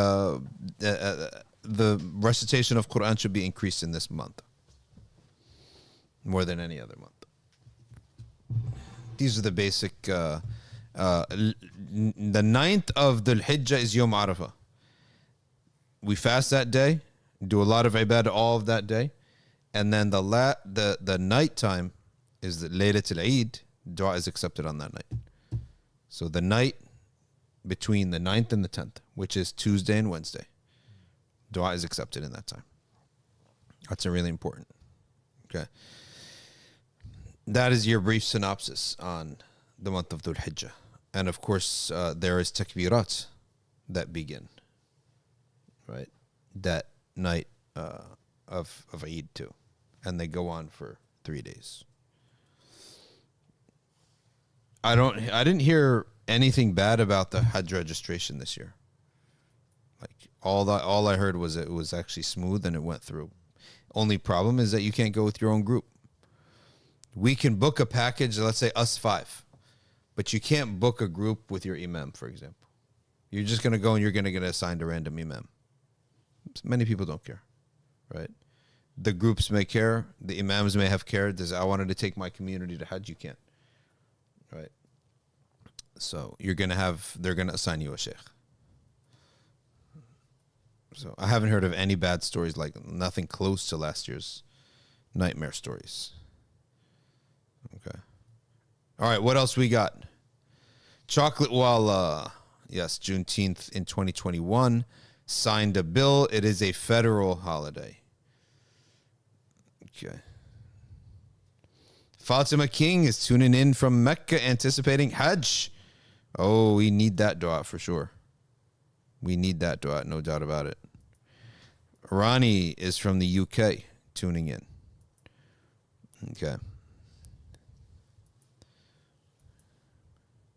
When is start time of giving money towards the Qurbani via a link? If I can't slaughter, you can use a wakil or an agent or a website. Give it from now. They'll slaughter it when they slaughter it. Like, for example, I paid for my goat already.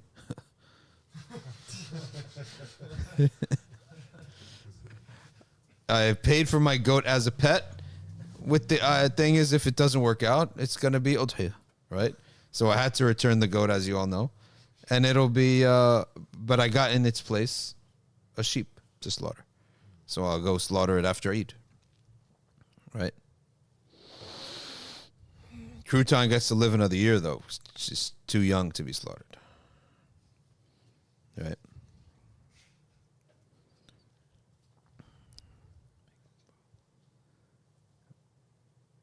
So people are watching. People watch these mangas and what are these other things called? Sudokus. What is it? What is it called? Anime. Okay. People, youth. You know what they told me? They told me they watched episodes that it's like 400 episodes. Each episode's like 30 minutes.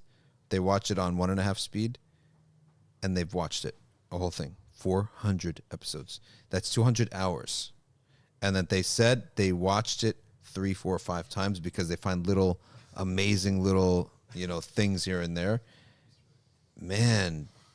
There's a 1,000 episode anime. What? Yeah, 1,000 episodes. You remember when we were in the Ramadan I'tikaf? Yeah. And there's a basketball tournament going on?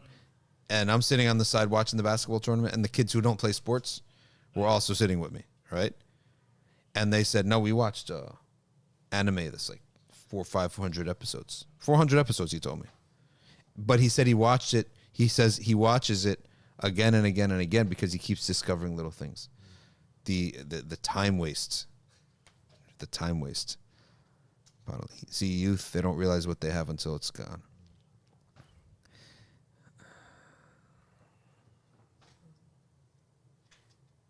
Most movies today are trash.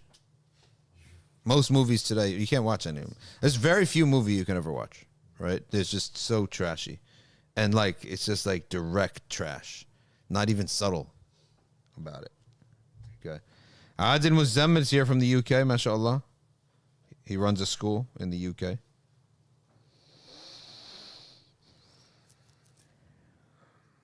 Right.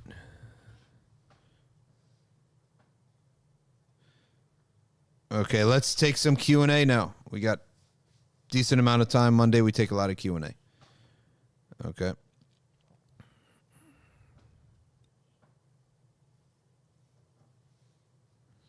All right.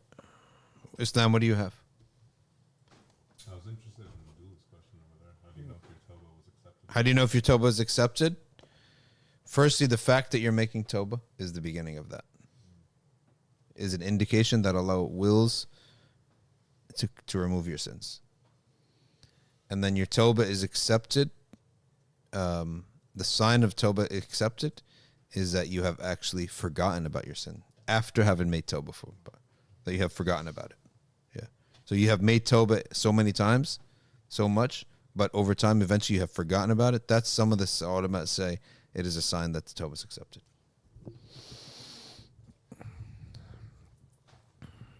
Jay Perez, the balance, fictional characters, but possible scenarios. So it's not just pure imagination. It's a good point.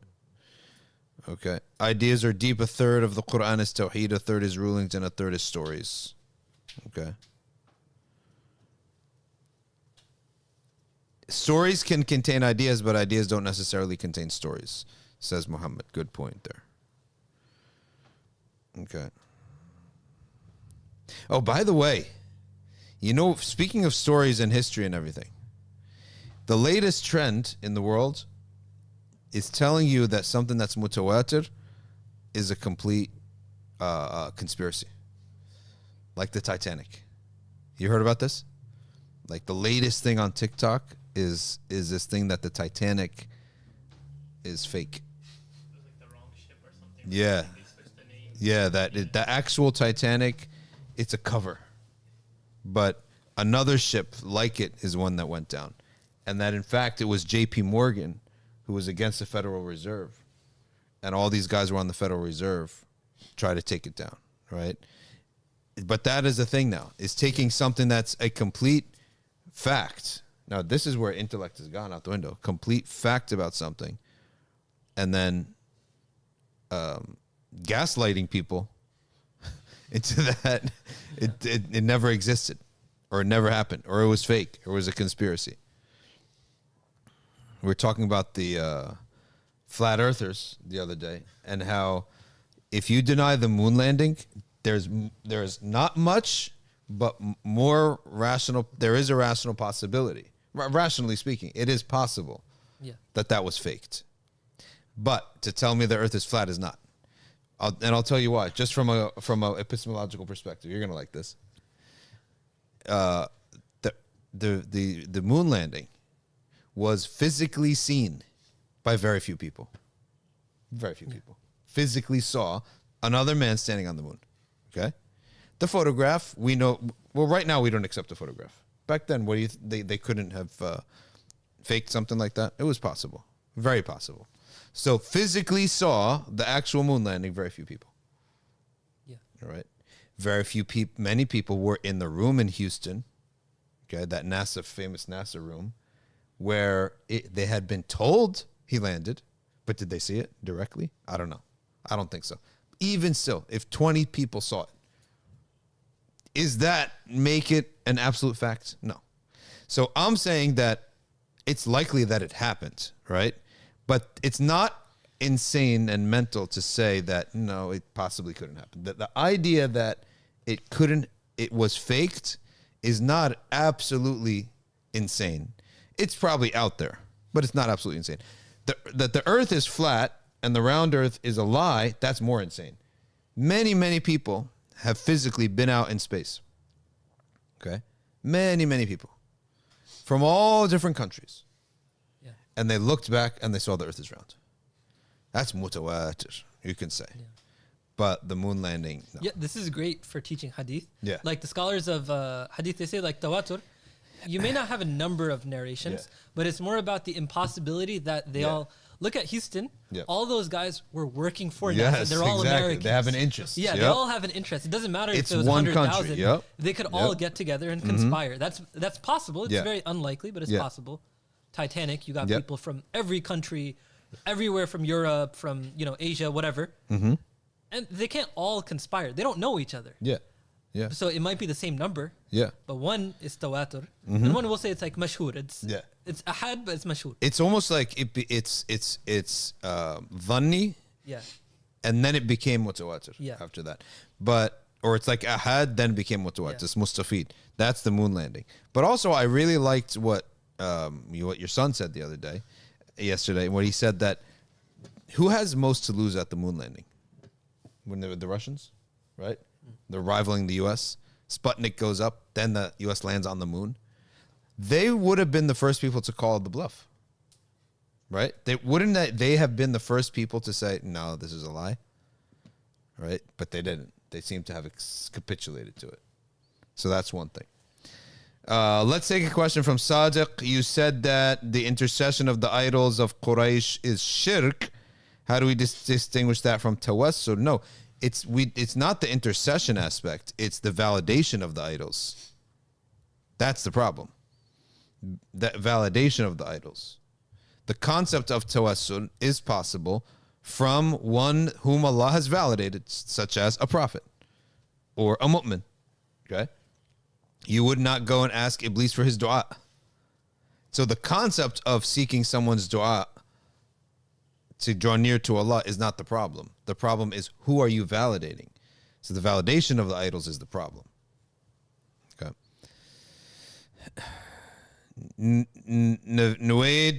Naweed ibn Muhammad, Naveed, his mother passed away. May Allah give her Jannatul Firdaus without any hisab. May Allah Ta'ala make her entrance into the grave a rawda min riyad al-jannah, and wash her heart with the coolness of Allah's mercy and forgiveness. And may Allah Ta'ala unite her with you in Jannatul Firdaus. Okay.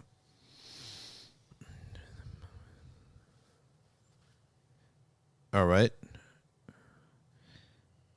I consider Malcolm X my first teacher in Islam. Read the autobiography in high school. Right. Unrelated to the topic, I read the tafsir of the story of Prophet Lut. From the people destroyed, did they include believers, or was it people who did not believe in his prophethood? All the believers left, and the definition of a believer is that one accepts the prophet of their time. Anyone who was a believer but did not accept Lut is not a believer. So believer is not just someone who recognizes Allah exists. It's one who submits to everything that Allah told him to submit to. So if Allah told you to submit to this prophet and you said, no, Allah, I worship you only. And Allah said, you believe in this prophet. No, I'm not going to do that. Then you're a kafir, right? Iblis knows Allah exists very well. He doesn't need to believe it. He knows it as a fact. Okay? He lived in the heavens, but he refused to accept God's command and belief, submission to a prophet. He refused to accept that. So he's a kafir. Okay. Is Jum'ah 2 rakats because the two khutbahs spiritually fulfill the position of the 2 rakats of dhuhr? Can we say that? No. Jum'ah is its own ibadah, right? And it takes the place of dhuhr, right? If you don't pray Jum'ah, you pray dhuhr. Maybe there's 2 khutbahs and 2 rakats. So they are taking the place of the 2 rakats of dhuhr. I guess, there's no ruling in that statement, right? But did you hear anything on that, Naz? I think there's 2 opinions. Yeah. One of them is it's based on the question, is the default of the prayer 2 rakats or is it 4 rakats? Yeah. So if you say that the default is 2 rakats and dhuhr became 4 rakats, then you're saying you're going back to the default when you do Jummah. Okay. And then I think the other opinion is built off 4. And then I think maybe they would say that the khutbah takes the place of the 2 rakats. Yeah. I don't think it's that deep. Basically. It's not that, and it's also not fully taking the place of dhuhr, because Jummah can be prayed into Asr time with no haraj. You're not sinful for delaying dhuhr, Jummah into Asr time. So technically we could pray Jummah, be valid, pray Jummah at 7 p.m. We could. Yeah. Should we do it to revive this? This is a good solution because what do they do? Like they'll pray Jummah, like they'll follow the Hanbali position, and they'll mess around. Yeah. And that's weak. That's a weak position. Yeah. Why don't we just do it after the work day? Do it at 7. Do it at 5. People would riot though. People do it at 6, right? And then you pray as long as you have time to pray 1 rak'ah of Asr before Maghrib comes in. You could technically actually do Jummah at 8 p.m. Salam out. You call the Iqamah again. Pray Asr. Hang out a little masjid. Break your fast. Pray Maghrib. Can you pray Asr before Jummah? No. Have to be Jummah before Asr. Yes. A person has to pray 4 rakats if they miss the khutbah, or they only pray 2 rakats? if you miss the khutbah, no. If you catch anything with the imam, you only owe 2 rakats. Even just the last sitting, or like. Correct. No, the ruku'. You need to catch the ruku' with the imam. Yes. Does not removing hair and nails applies to the days of Hajj, the first 10 days, the whole 10 days. Okay. I have a daughter from a previous marriage. If I remarry and have boys, are there any boundaries my daughter will have to observe with respect to interactions with the boys? No. Your daughters, you have a daughter and you have boys. They are siblings by the father. Now the question becomes, you have a daughter, you marry a woman who has a boy. That's a problem. You need 2 separate homes at that point. Because that girl, the step sibling is nothing for us in Sharia. So your daughter and her son will be mahram to one another, non-mahram to one another, eventually. So when they're 1 year old, 2 years old, 3 years old, no problem. All the way up to, while you're hitting 7, 8, and 9, and 10, and 11, that's where this tafriq starts to happen, separation. Then she's in high school, middle school and high school. She should be completely separate from him in middle school, high school. At the end of the day, you will eventually, the solution to that, though, is not something foreign. It's existed in our history. You have 2 homes. Simple as that. A home with your daughter, okay, and then your wife and her son will live in another home, and you should be the provider of both homes. You buy that second home too. So you own 2 homes. The wife and the son live there. That's your home, and this is your home, and you go back and forth. And because of multiple marriages that had happened oftentimes in the history of Islam, it may be a bit expensive, but that's Allah can open you the doors of rizq. Okay. If a place has a rule of not allowing outside food and drink, but they don't enforce it, are you sinful for bringing it in? So are you sinful for bringing your own candy from Walgreens to the cinema? That's what you're asking, right? No, inshallah, you shouldn't be sinful for that. That is the action on that question, right? That's what people do all the time. Netflix is releasing live action One Piece soon. Have no clue what they're talking about. Naruto Shippuden, no clue. Shippuden, what is he talking about? What is that exactly? It's an anime or manga series, but I actually don't know what Shippuden means. I know it's a Japanese word for it. You know what I mean? Oh, it's one of the shows, anime. Yeah, it's not. What's the difference between manga and anime? Manga is actually just the published hard copy version. Anime is actually the adaptation for animation. Oh, I see. So, Okay. and just remember, anime is short for animation in Japanese. That's all you have to know. Oh, okay. You know what's something I've noticed? Yep. This is so strange. Mm-hmm. It's almost like mass transmitted. Yeah. All the students at knowledge these days, like vast majority of them, they watch anime.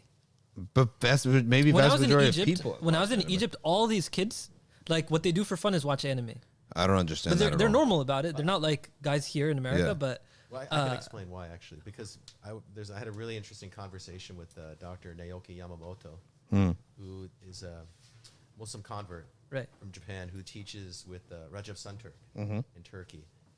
And his theory is that the reason anime and manga is so popular among students of knowledge is because of the universal truths, the fitra-centric truths that are in those stories more than anything else. yeah, And he says that the one thing that he felt was unsuccessful in Japan with respect to dawah was that dawah given to the Japanese was given it used to be given in the way that we would give dawah here in the States or in Europe, which was more to focus on the internal. The Japanese are very much, according to him, focused on ritual, adab. You know, if you go to a Japanese home, you know, they take their shoes off, the Japanese tea ceremony. Yeah. So he said that was a way that he felt would be the best way to introduce Islam to the Japanese. It's very effective.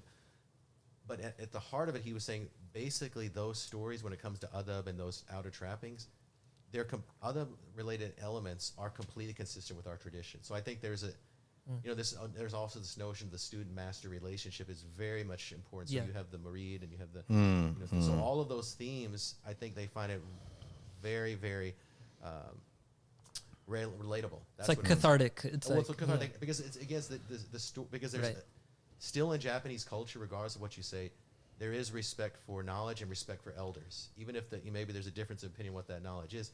Whereas here, there's no respect for knowledge or for elders. Right. So that's why they. So what exactly happens in an anime story? They're different. It's just a genre, right? Manga is basically, like I said, it's illustrated comic books. Yeah. In Japanese.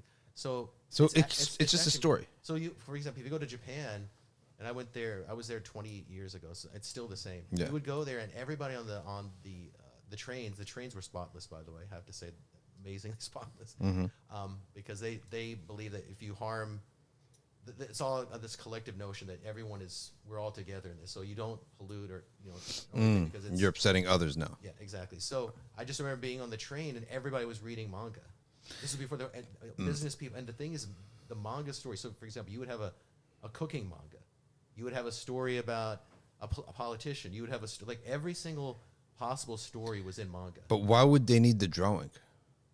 Why not just write a novel? Because their language is very illustrative. If you look at the Japanese language, it's very different from the English letter system. Oh, well, it goes up to down.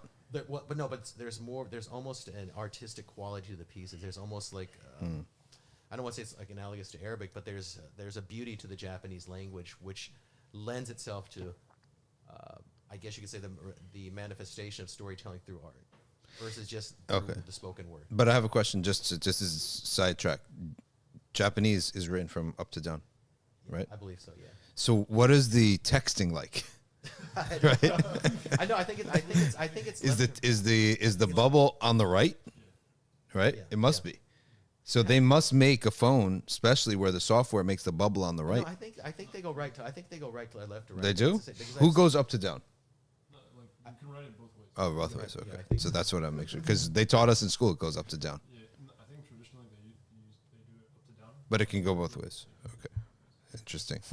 Interesting to see how this stuff intersects with technology. So but anime in general, it's just any story. It's just the nature of the way you draw the people. Well, right? Manga is like I said, is the actual. Those are the illustrations on the page. I'll just put it that way. That's the simplified version. So basically, it's anything that's illustrated on the page. The anime is the animation, so it's the motion. I see. Oh, on TV, on a screen. Exactly. Yeah. So typically, what most mangaka, those are the people who are the manga creators, are called mangaka.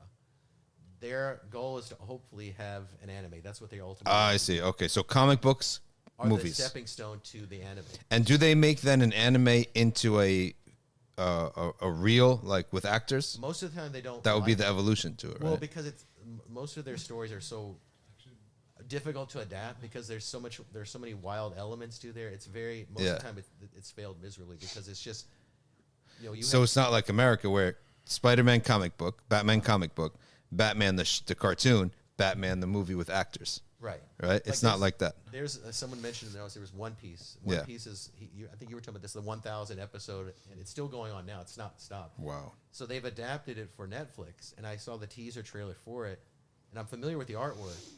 And most people I've spoken to said they don't want to watch the live action at all because basically the whole live action is what it's called. And that's why again maybe that's another reason why the students of knowledge are also more inclined towards anime and mangas because the art style itself oftentimes is not. It's an exaggeration, hyper exaggeration. So there's an absence of realism to the work. Yeah, you see what I'm saying? So it's not like American comics. They try to it's realism. Try to really recreate what's happening in the real world. With them, it's wide eyeballs bugging out and stuff. What's that all about? It's just that's the way of showing a surprise, or there's everyone's have huge eyes. No, they just like certain if there's if you tell me something shocking, there'll be a panel where the eyeballs just go wide. I see. So there are these kind of hyper realities in there. So there's like I said, there's an absence of reality of the story, so I feel like maybe they feel it's a little bit safer. Well, Abid Niaz here wants to write an anime story or a manga, so you can go sign up for Fictional Frontiers and see if they accept you.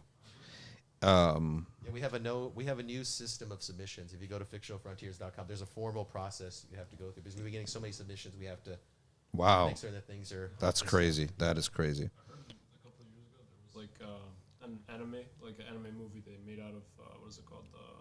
The feed, the what? The feed.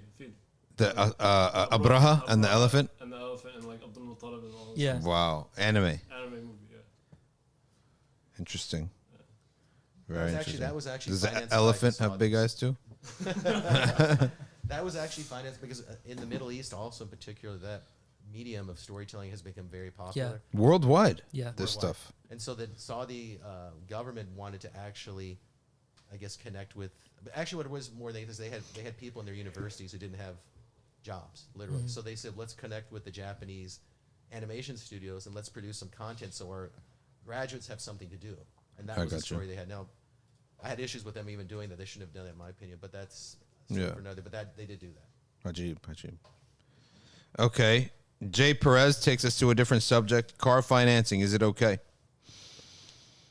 I tried the riba free, but company doesn't service in his state. Need it for work. Okay. I cannot say halal or haram, to be honest with you, as a fatwa. We know the qaida, darurat tubihu al-mahdhurat. Absolute darura makes something haram to be halal. You can assess if it's an absolute darura. There's no other option to buy the car. Is it fathomable? Of course it's fathomable. Buy a car directly, you're going to, right, need to finance that too. You have to finance it. You can't buy cash, right? Unless some people don't have the cash. Lease a car, is that an option? I guess some people will tell you that's an option, right? Lease the car. I don't know. With respect to that, what I've heard is that people they'll take the amount, they'll calculate the amount of what the interest would be over that period of time, and then they add it to the total amount. So in essence, what you're saying is, okay, if the car is $50,000, you're saying over that 8-year period of time, it's going to be $58,000. So I will pay you $58,000 for the car, but there will be zero interest. It's the same total amount. But that would have been halal. Yeah. How do you actually forget a clearly Shaytanic whisper? You can get it removed by very intense remembrance of Allah and recitation of Quran, and those things will go away. Any advice for anyone wishing to set up a primary school? No, my advice is when you want to do something massive like this, start off with the very smallest thing, such as kindergarten, I guess, would be, and then just start it. And then deal with next year when it comes, so on and so forth. Okay. When does a boy become a mahram for his mom, sister? Is it a certain age when he reaches puberty? Well, he's always a mahram, but in terms of acting as a mahram is after puberty. Otherwise, he's not really considered a man. He's just a child, right? When he becomes size of the size and the physical maturity that you can say that this is now a mahram. He can actually help you. He can actually protect you. Okay. Chocolate Wall says, imagine if Alex Jones had access to TikTok in his prime. Not just Alex Jones, there's another guy out of England with the blonde hair. This guy has every conspiracy theory you can think of in the books. And this guy actually had some credibility to some of his theories up till one where he just went nuts and he created this idea of the lizard people. You've heard of this? Yeah. Oh, he's very famous in England. Blonde hair, and maybe 5 out of 10 of his crazy conspiracies may have been right. Correct. He was onto something. But then his last one was that all the great powerful people of the world are not actually people. They're lizards. Right? I think this David Icke. Yes. Samir got it. David Icke is a Majnun in that respect. But let's see what the internet says about him. I think they do this stuff on purpose, where a lot of these guys, they uncover a conspiracy. Like Alex Jones, this whole demon, devil worshipping stuff that he uncovered was real. He was a right wing guy always. Yeah. But that whole like ceremony that he uncovered, Yeah. he literally experienced it, and they didn't even like, they were caught red handed. Yep. They couldn't even say anything. I think what ends up happening is when they realize you got these people who are like really starting to dig deeper, Yep. they start feeding these guys a lot of misinformation, and these guys go paranoid because there's people who are there whose their job becomes to drive these people crazy. Yeah. So I think Alex Jones is crazy now, but I think he was probably normal. Onto something. He was onto something, and to throw him off the scent, Yep.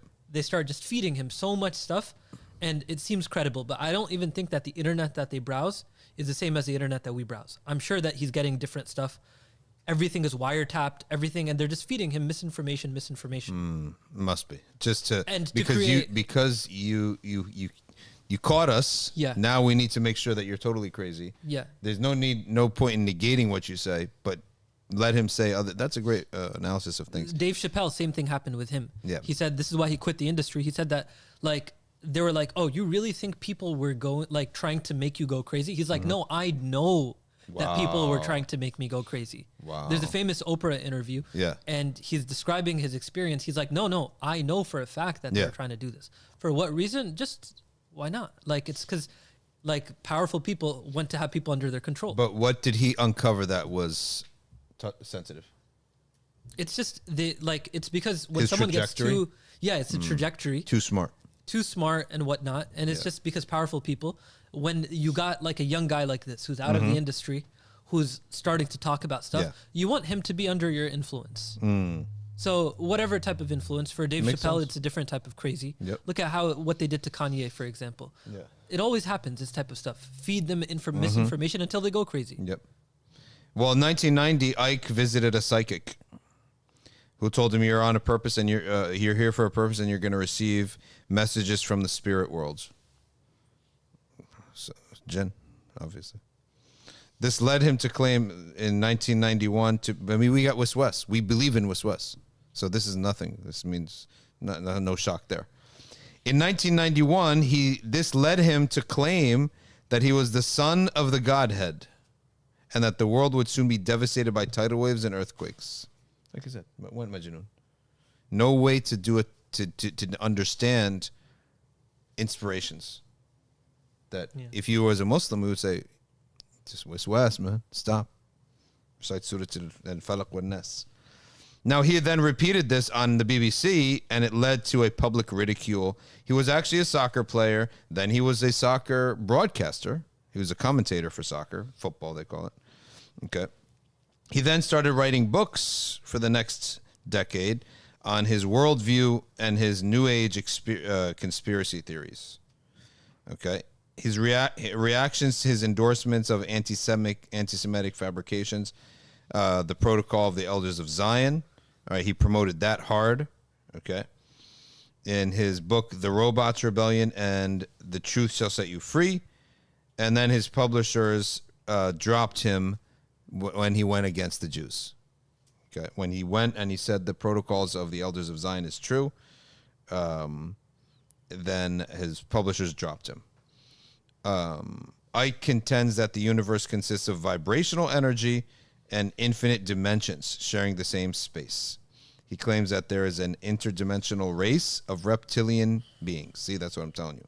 Reptiles. That are archons. This is fiction right here.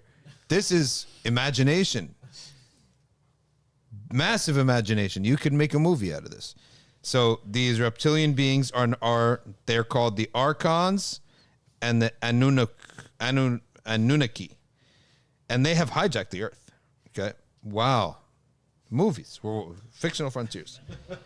Okay. Genetically modified humans are the Archon hybrid race.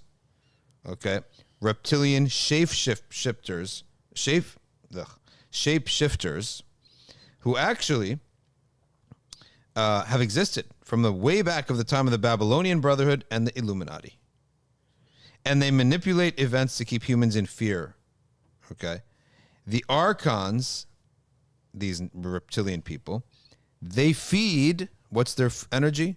The negative energy of humans, fear of humans. As long as humans are afraid, the Archon's getting stronger. Bro, why don't you just go to Hollywood They would have taken the story. It's like a series, never ending, like Star Wars. The Archons versus the humans. He claims that many public figures are actually ancient descendants of the Babylonian Brotherhood and their Archons. And they're initiating the New World Order. An era that has no truth and ends all freedom of speech. He sees the only way to defeat such archontic influence is for people to wake up to the truth and fill their hearts with love. Critics have accused Icke of being anti-Semitic and a Holocaust denier, with his theories of reptilians serving as code for Jews. And Icke strongly denies this. Okay, let me tell you something. These guys are really off the deep end, but honestly, if he was to have made this as a manga or as a manuscript for a movie, it would be something, right? Well, there was something like, remember V? V? Which guy? The show V back in the day, the TV show. It was in the 80s. Oh, I missed that one. There was a story about aliens coming to Earth. Yeah. Oh, because they wear the V. Well, no, they were V for visitors. That's V for visitors. So okay. they came to Earth and they looked like us. Yeah. And they were going to give us technology in exchange for our water, but the story behind it was actually they were not really wanting the water. It was not the water; they wanted us. Yeah. So they were to eat us. To smuggling people. So it was wow, interesting. That was in the 80s, so there was already an NBC. So he's kind of behind the curve. I mean, you could actually make the argument that L. Ron Hubbard with Scientology created a whole, if you want to call it quote unquote religion. Yeah, religious business out of this. Because he has this idea that there are these beings of light and all that stuff, and human beings. No, I think David Icke should have made this into a fictional story, right? More people would have been into it. You know, the Archons versus the humans. All right, Bint Khalil has an important question. Did the Prophet go out of time and space? Okay. In the Isra Miraj. No, the Prophet was in time and in space. Yes, Allah is outside of time and is transcendent beyond time and space. And where the Prophet went, sallallahu alaihi wasallam, in the highest heavens, was where he received the tajalli, the manifestation that Allah wanted him to receive. There is no concept of going somewhere to see Allah subhanahu wa ta'ala. You go somewhere to receive a manifestation from Allah, a tajalli from Allah. Okay, so Allah is not in a location somewhere in the sky somewhere, and that the Prophet went there. No, the Prophet went up to the heavens, to the highest heaven, to receive the strongest possible manifestation. The highest level of time and space. So when you said his heart was open earlier, Mm-hmm. was that because, could it be interpreted as such that it was such a, I mean, to experience as a human being, that if a human being, anybody experienced that, they would, I don't want to say go insane, but they would lose, because to experience that is just beyond humans' limit. Here's the thing. Whenever malaika come and do, and there is an amazing spiritual experience between a human and a tajalli of Allah or an angel, the sign of it is that it is accepted by the human heart. You'll accept it, and it is a sakina, right? It's a sakina. So it's accepted. The human heart will absorb it and accept it without fear. In fact, it'll be a source of ecstasy for them, happiness. Now I'm really interested in this Icke guy. We're going to close out by seeing some of this insanity. He was the middle son of three boys, born 7 years apart. He was born in Leicester General Hospital. Okay. He served in the Royal Air Force as a medic in World War II. Interesting. Then he became a clerk for a clock factory. That's probably where his imagination started taking off. Okay. When he was 3, they moved, all right, they became poor, council estates, etc. All right. Blah, blah, blah. Then he made no effort in school. When he was 9, he was chosen for the football team, and he was a successful football player. He kept failing his school exams, but he kept succeeding in football, blah, blah, blah. Who cares about all this? I need to know about his craziness. Conspiracy theories. Here we go. New Age philosophical discussions are combined with the universe, consciousness, and conspiracy theories about public figures. So those are the 3 ingredients. New Age philosophical ideas, okay, conspiracy theories, and a public figure. Public figure, that's what gets all our attention. Public theory about Bill Clinton or whatever. New Age philosophical ideas about vibration and all that. And then conspiracy theories about events. It's brilliant. It's really brilliant to be as it could have been, Hollywood. So the public figures are reptilian humanoids and pedophiles. So you really hate them. He argues in favor of reincarnation and collective consciousness that has intentionality, modal realism, and he applies vibration and laws of attraction. Okay? And he wrote The Biggest Secret. He introduced the idea that many prominent figures derive from the Anunnaki, a reptilian race, from the Draco constellation. Sounds like jinn. What's his epistemology? That's the real. What's his inspiration, I guess? He says in next book, Human Race, Get Off Your Knees. The Lion Sleeps No More. Really good title there. He identifies the moon and Saturn as a source of holographic experience broadcast by the reptiles that humanity interprets as reality. We talked today about fiction, nonfiction. This is right here, gold in terms of fiction, right? The fact that a human actually believes this was scary, sad part, right? But Icke is an opponent of the scientific method. Of course he is, right? Describing it as bollocks. Is that like a curse in England? Yeah. Huh? Okay. Is that really bad? Did I just say something really bad? Okay. When asked by the Sunday Times to explain the existence of TV, he said it's not that all science is bollocks, but rather the basis of the way science judges reality is. He also thinks climate change is a hoax. No surprise. I'm sure he voted for Trump too. He believes that there are infinite number of dimensions, that the universe is made up of vibrational energy because of infinite number of dimensions that share the same space, just like TV and radio frequencies, and that some people can tune their consciousness to another wavelength. He definitely can, for sure. He's on a way another wavelength. He said in The Guardian, our five senses can... Why were they interviewing him? Our five senses... There must have been no news, so just put David Icke on. Our five senses can access only a tiny frequency range, like a radio tuned into one station. In the space you are occupying now, all the radio and TV stations broadcasting to your area. You can't see them, and they can't see each other because they're on different wavelengths. So we know that. But move your radio dial, and suddenly there they are. It is the same with the reality we experience here as life.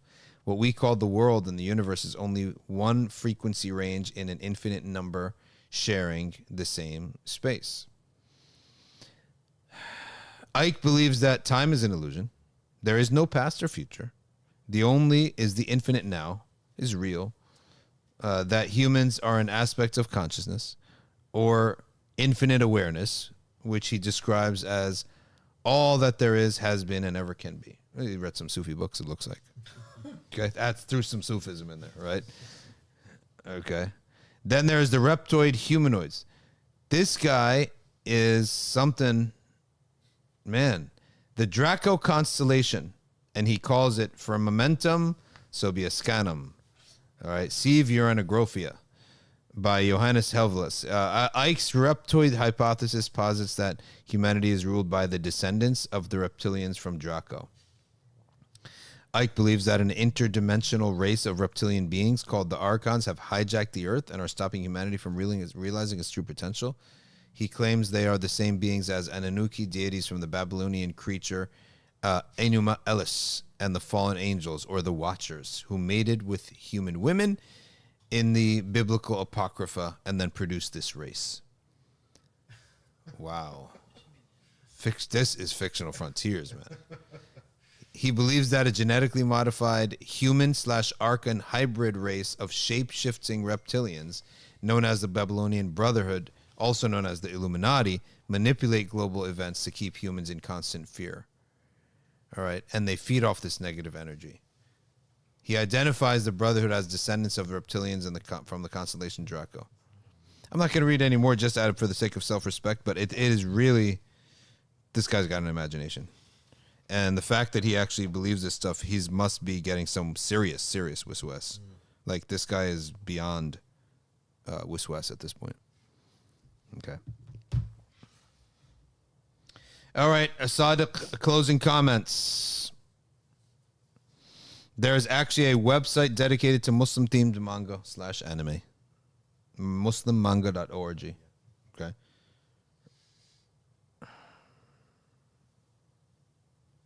Okay. Oz, any closing remarks? No.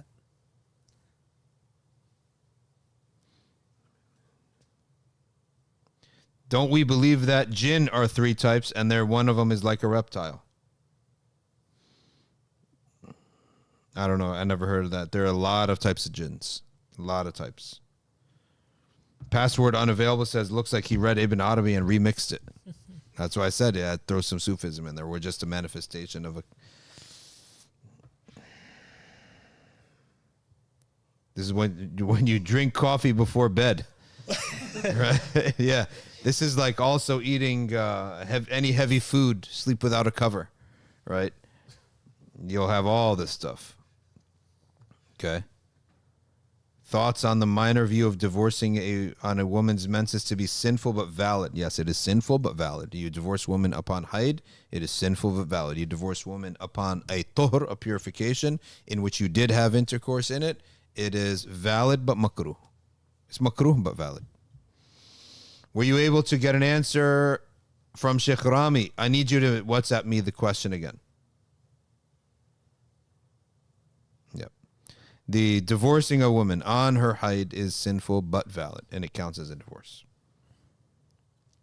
Can you recite one of Allah's names any number of times? I heard that you need the shiyukh to do those directly like that. But except for like Ya Rahman, Ya Rahim, Ya Latif, Ya Kareem, those you can. Inshallah, should not be a problem with them. But other names? North Korean survivor, can I work in a meat factory that produces pork? No, a Muslim cannot produce pork. But if the factory is producing pork over there and I'm producing lamb over here, yes, no problem. Just like if a ShopRite get a job in ShopRite to manage their vegetables and fruits, that's valid for you. It's not your business now that they sell something that is forbidden somewhere else in the store. Okay.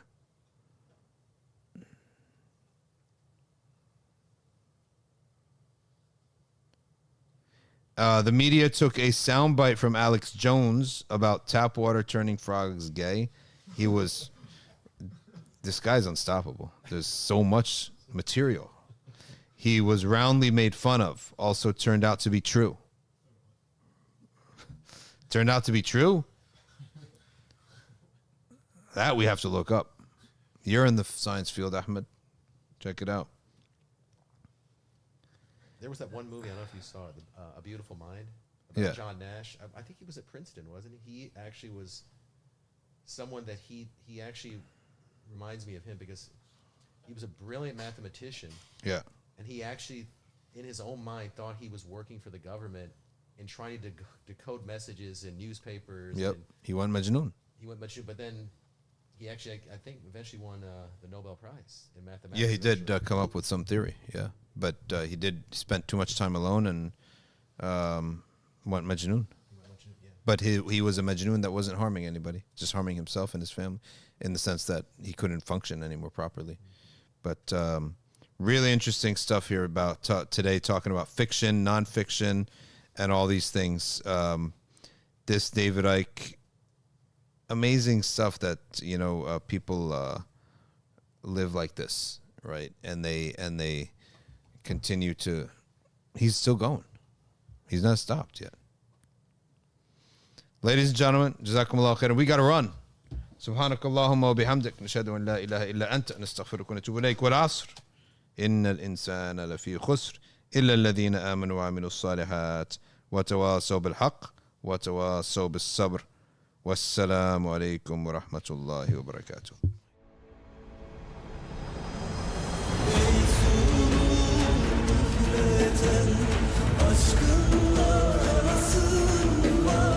Yıldızlar kadar titre